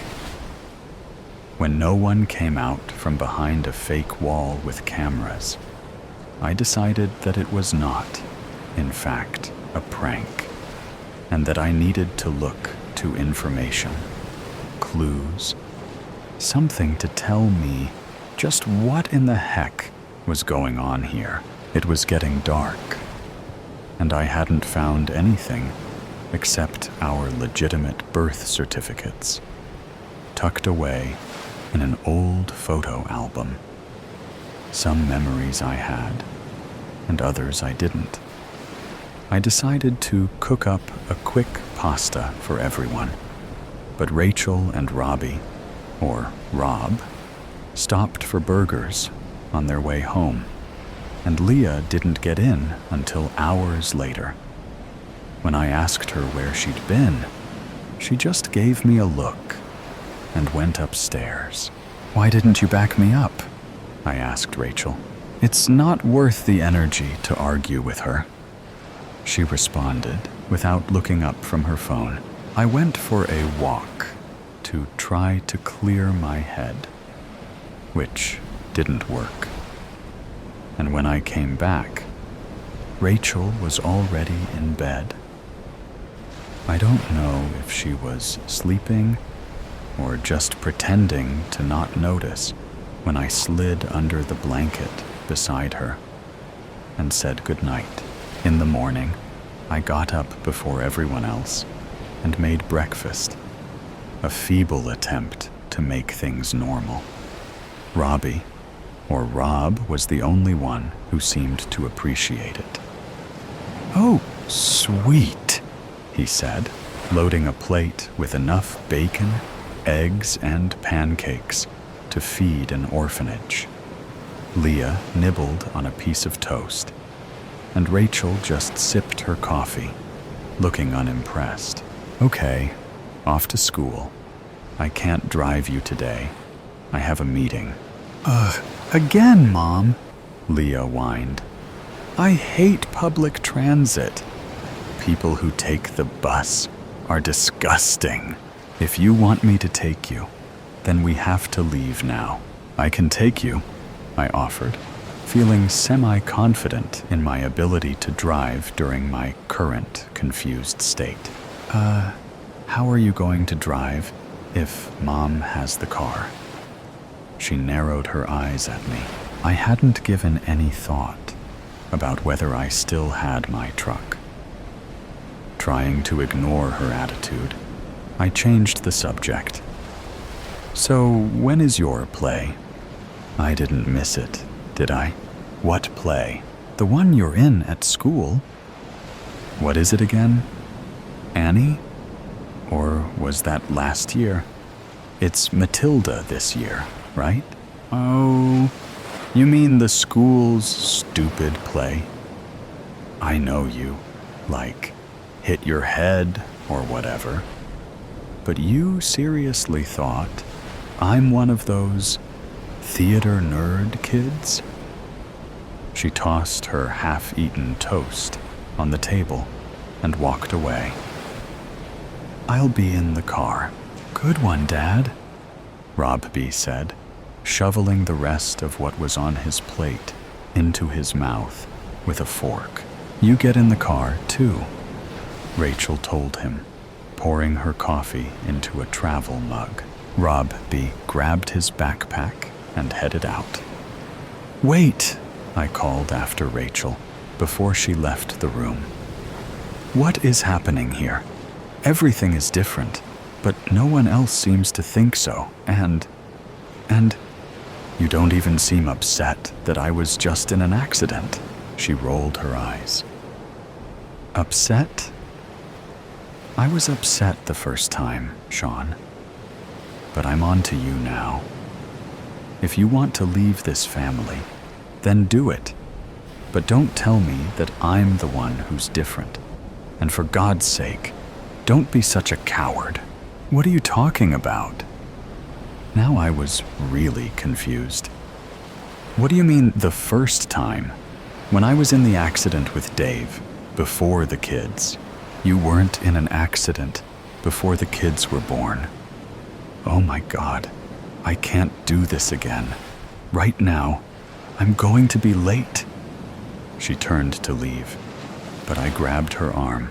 Tell me, I demanded. You really don't remember? She scoffed. I loosened my grip, and she jerked away from me. A couple months ago, you started talking about going back and drove our car into a tree. Seemed like an accident at the time, but now I can see you were really trying to off yourself. Pretty sure that's what this is all about now, too. I just blinked at her. I didn't know what to say or think. She straightened her jacket and lifted her purse over her shoulder. Look, Sean, I don't know what's going on with you, and frankly, I just don't have the energy anymore. You need to get help. You think you aren't where you're supposed to be, and I get that. I do. But you have to accept that this is your life, and it's what you make it. She sighed heavily, and I could feel her exasperation. I don't want you here anymore, she continued. Please pack your things up. I have a really long day today, and I don't want to see you here when I get home. I don't care where you go. I don't care if you kill yourself.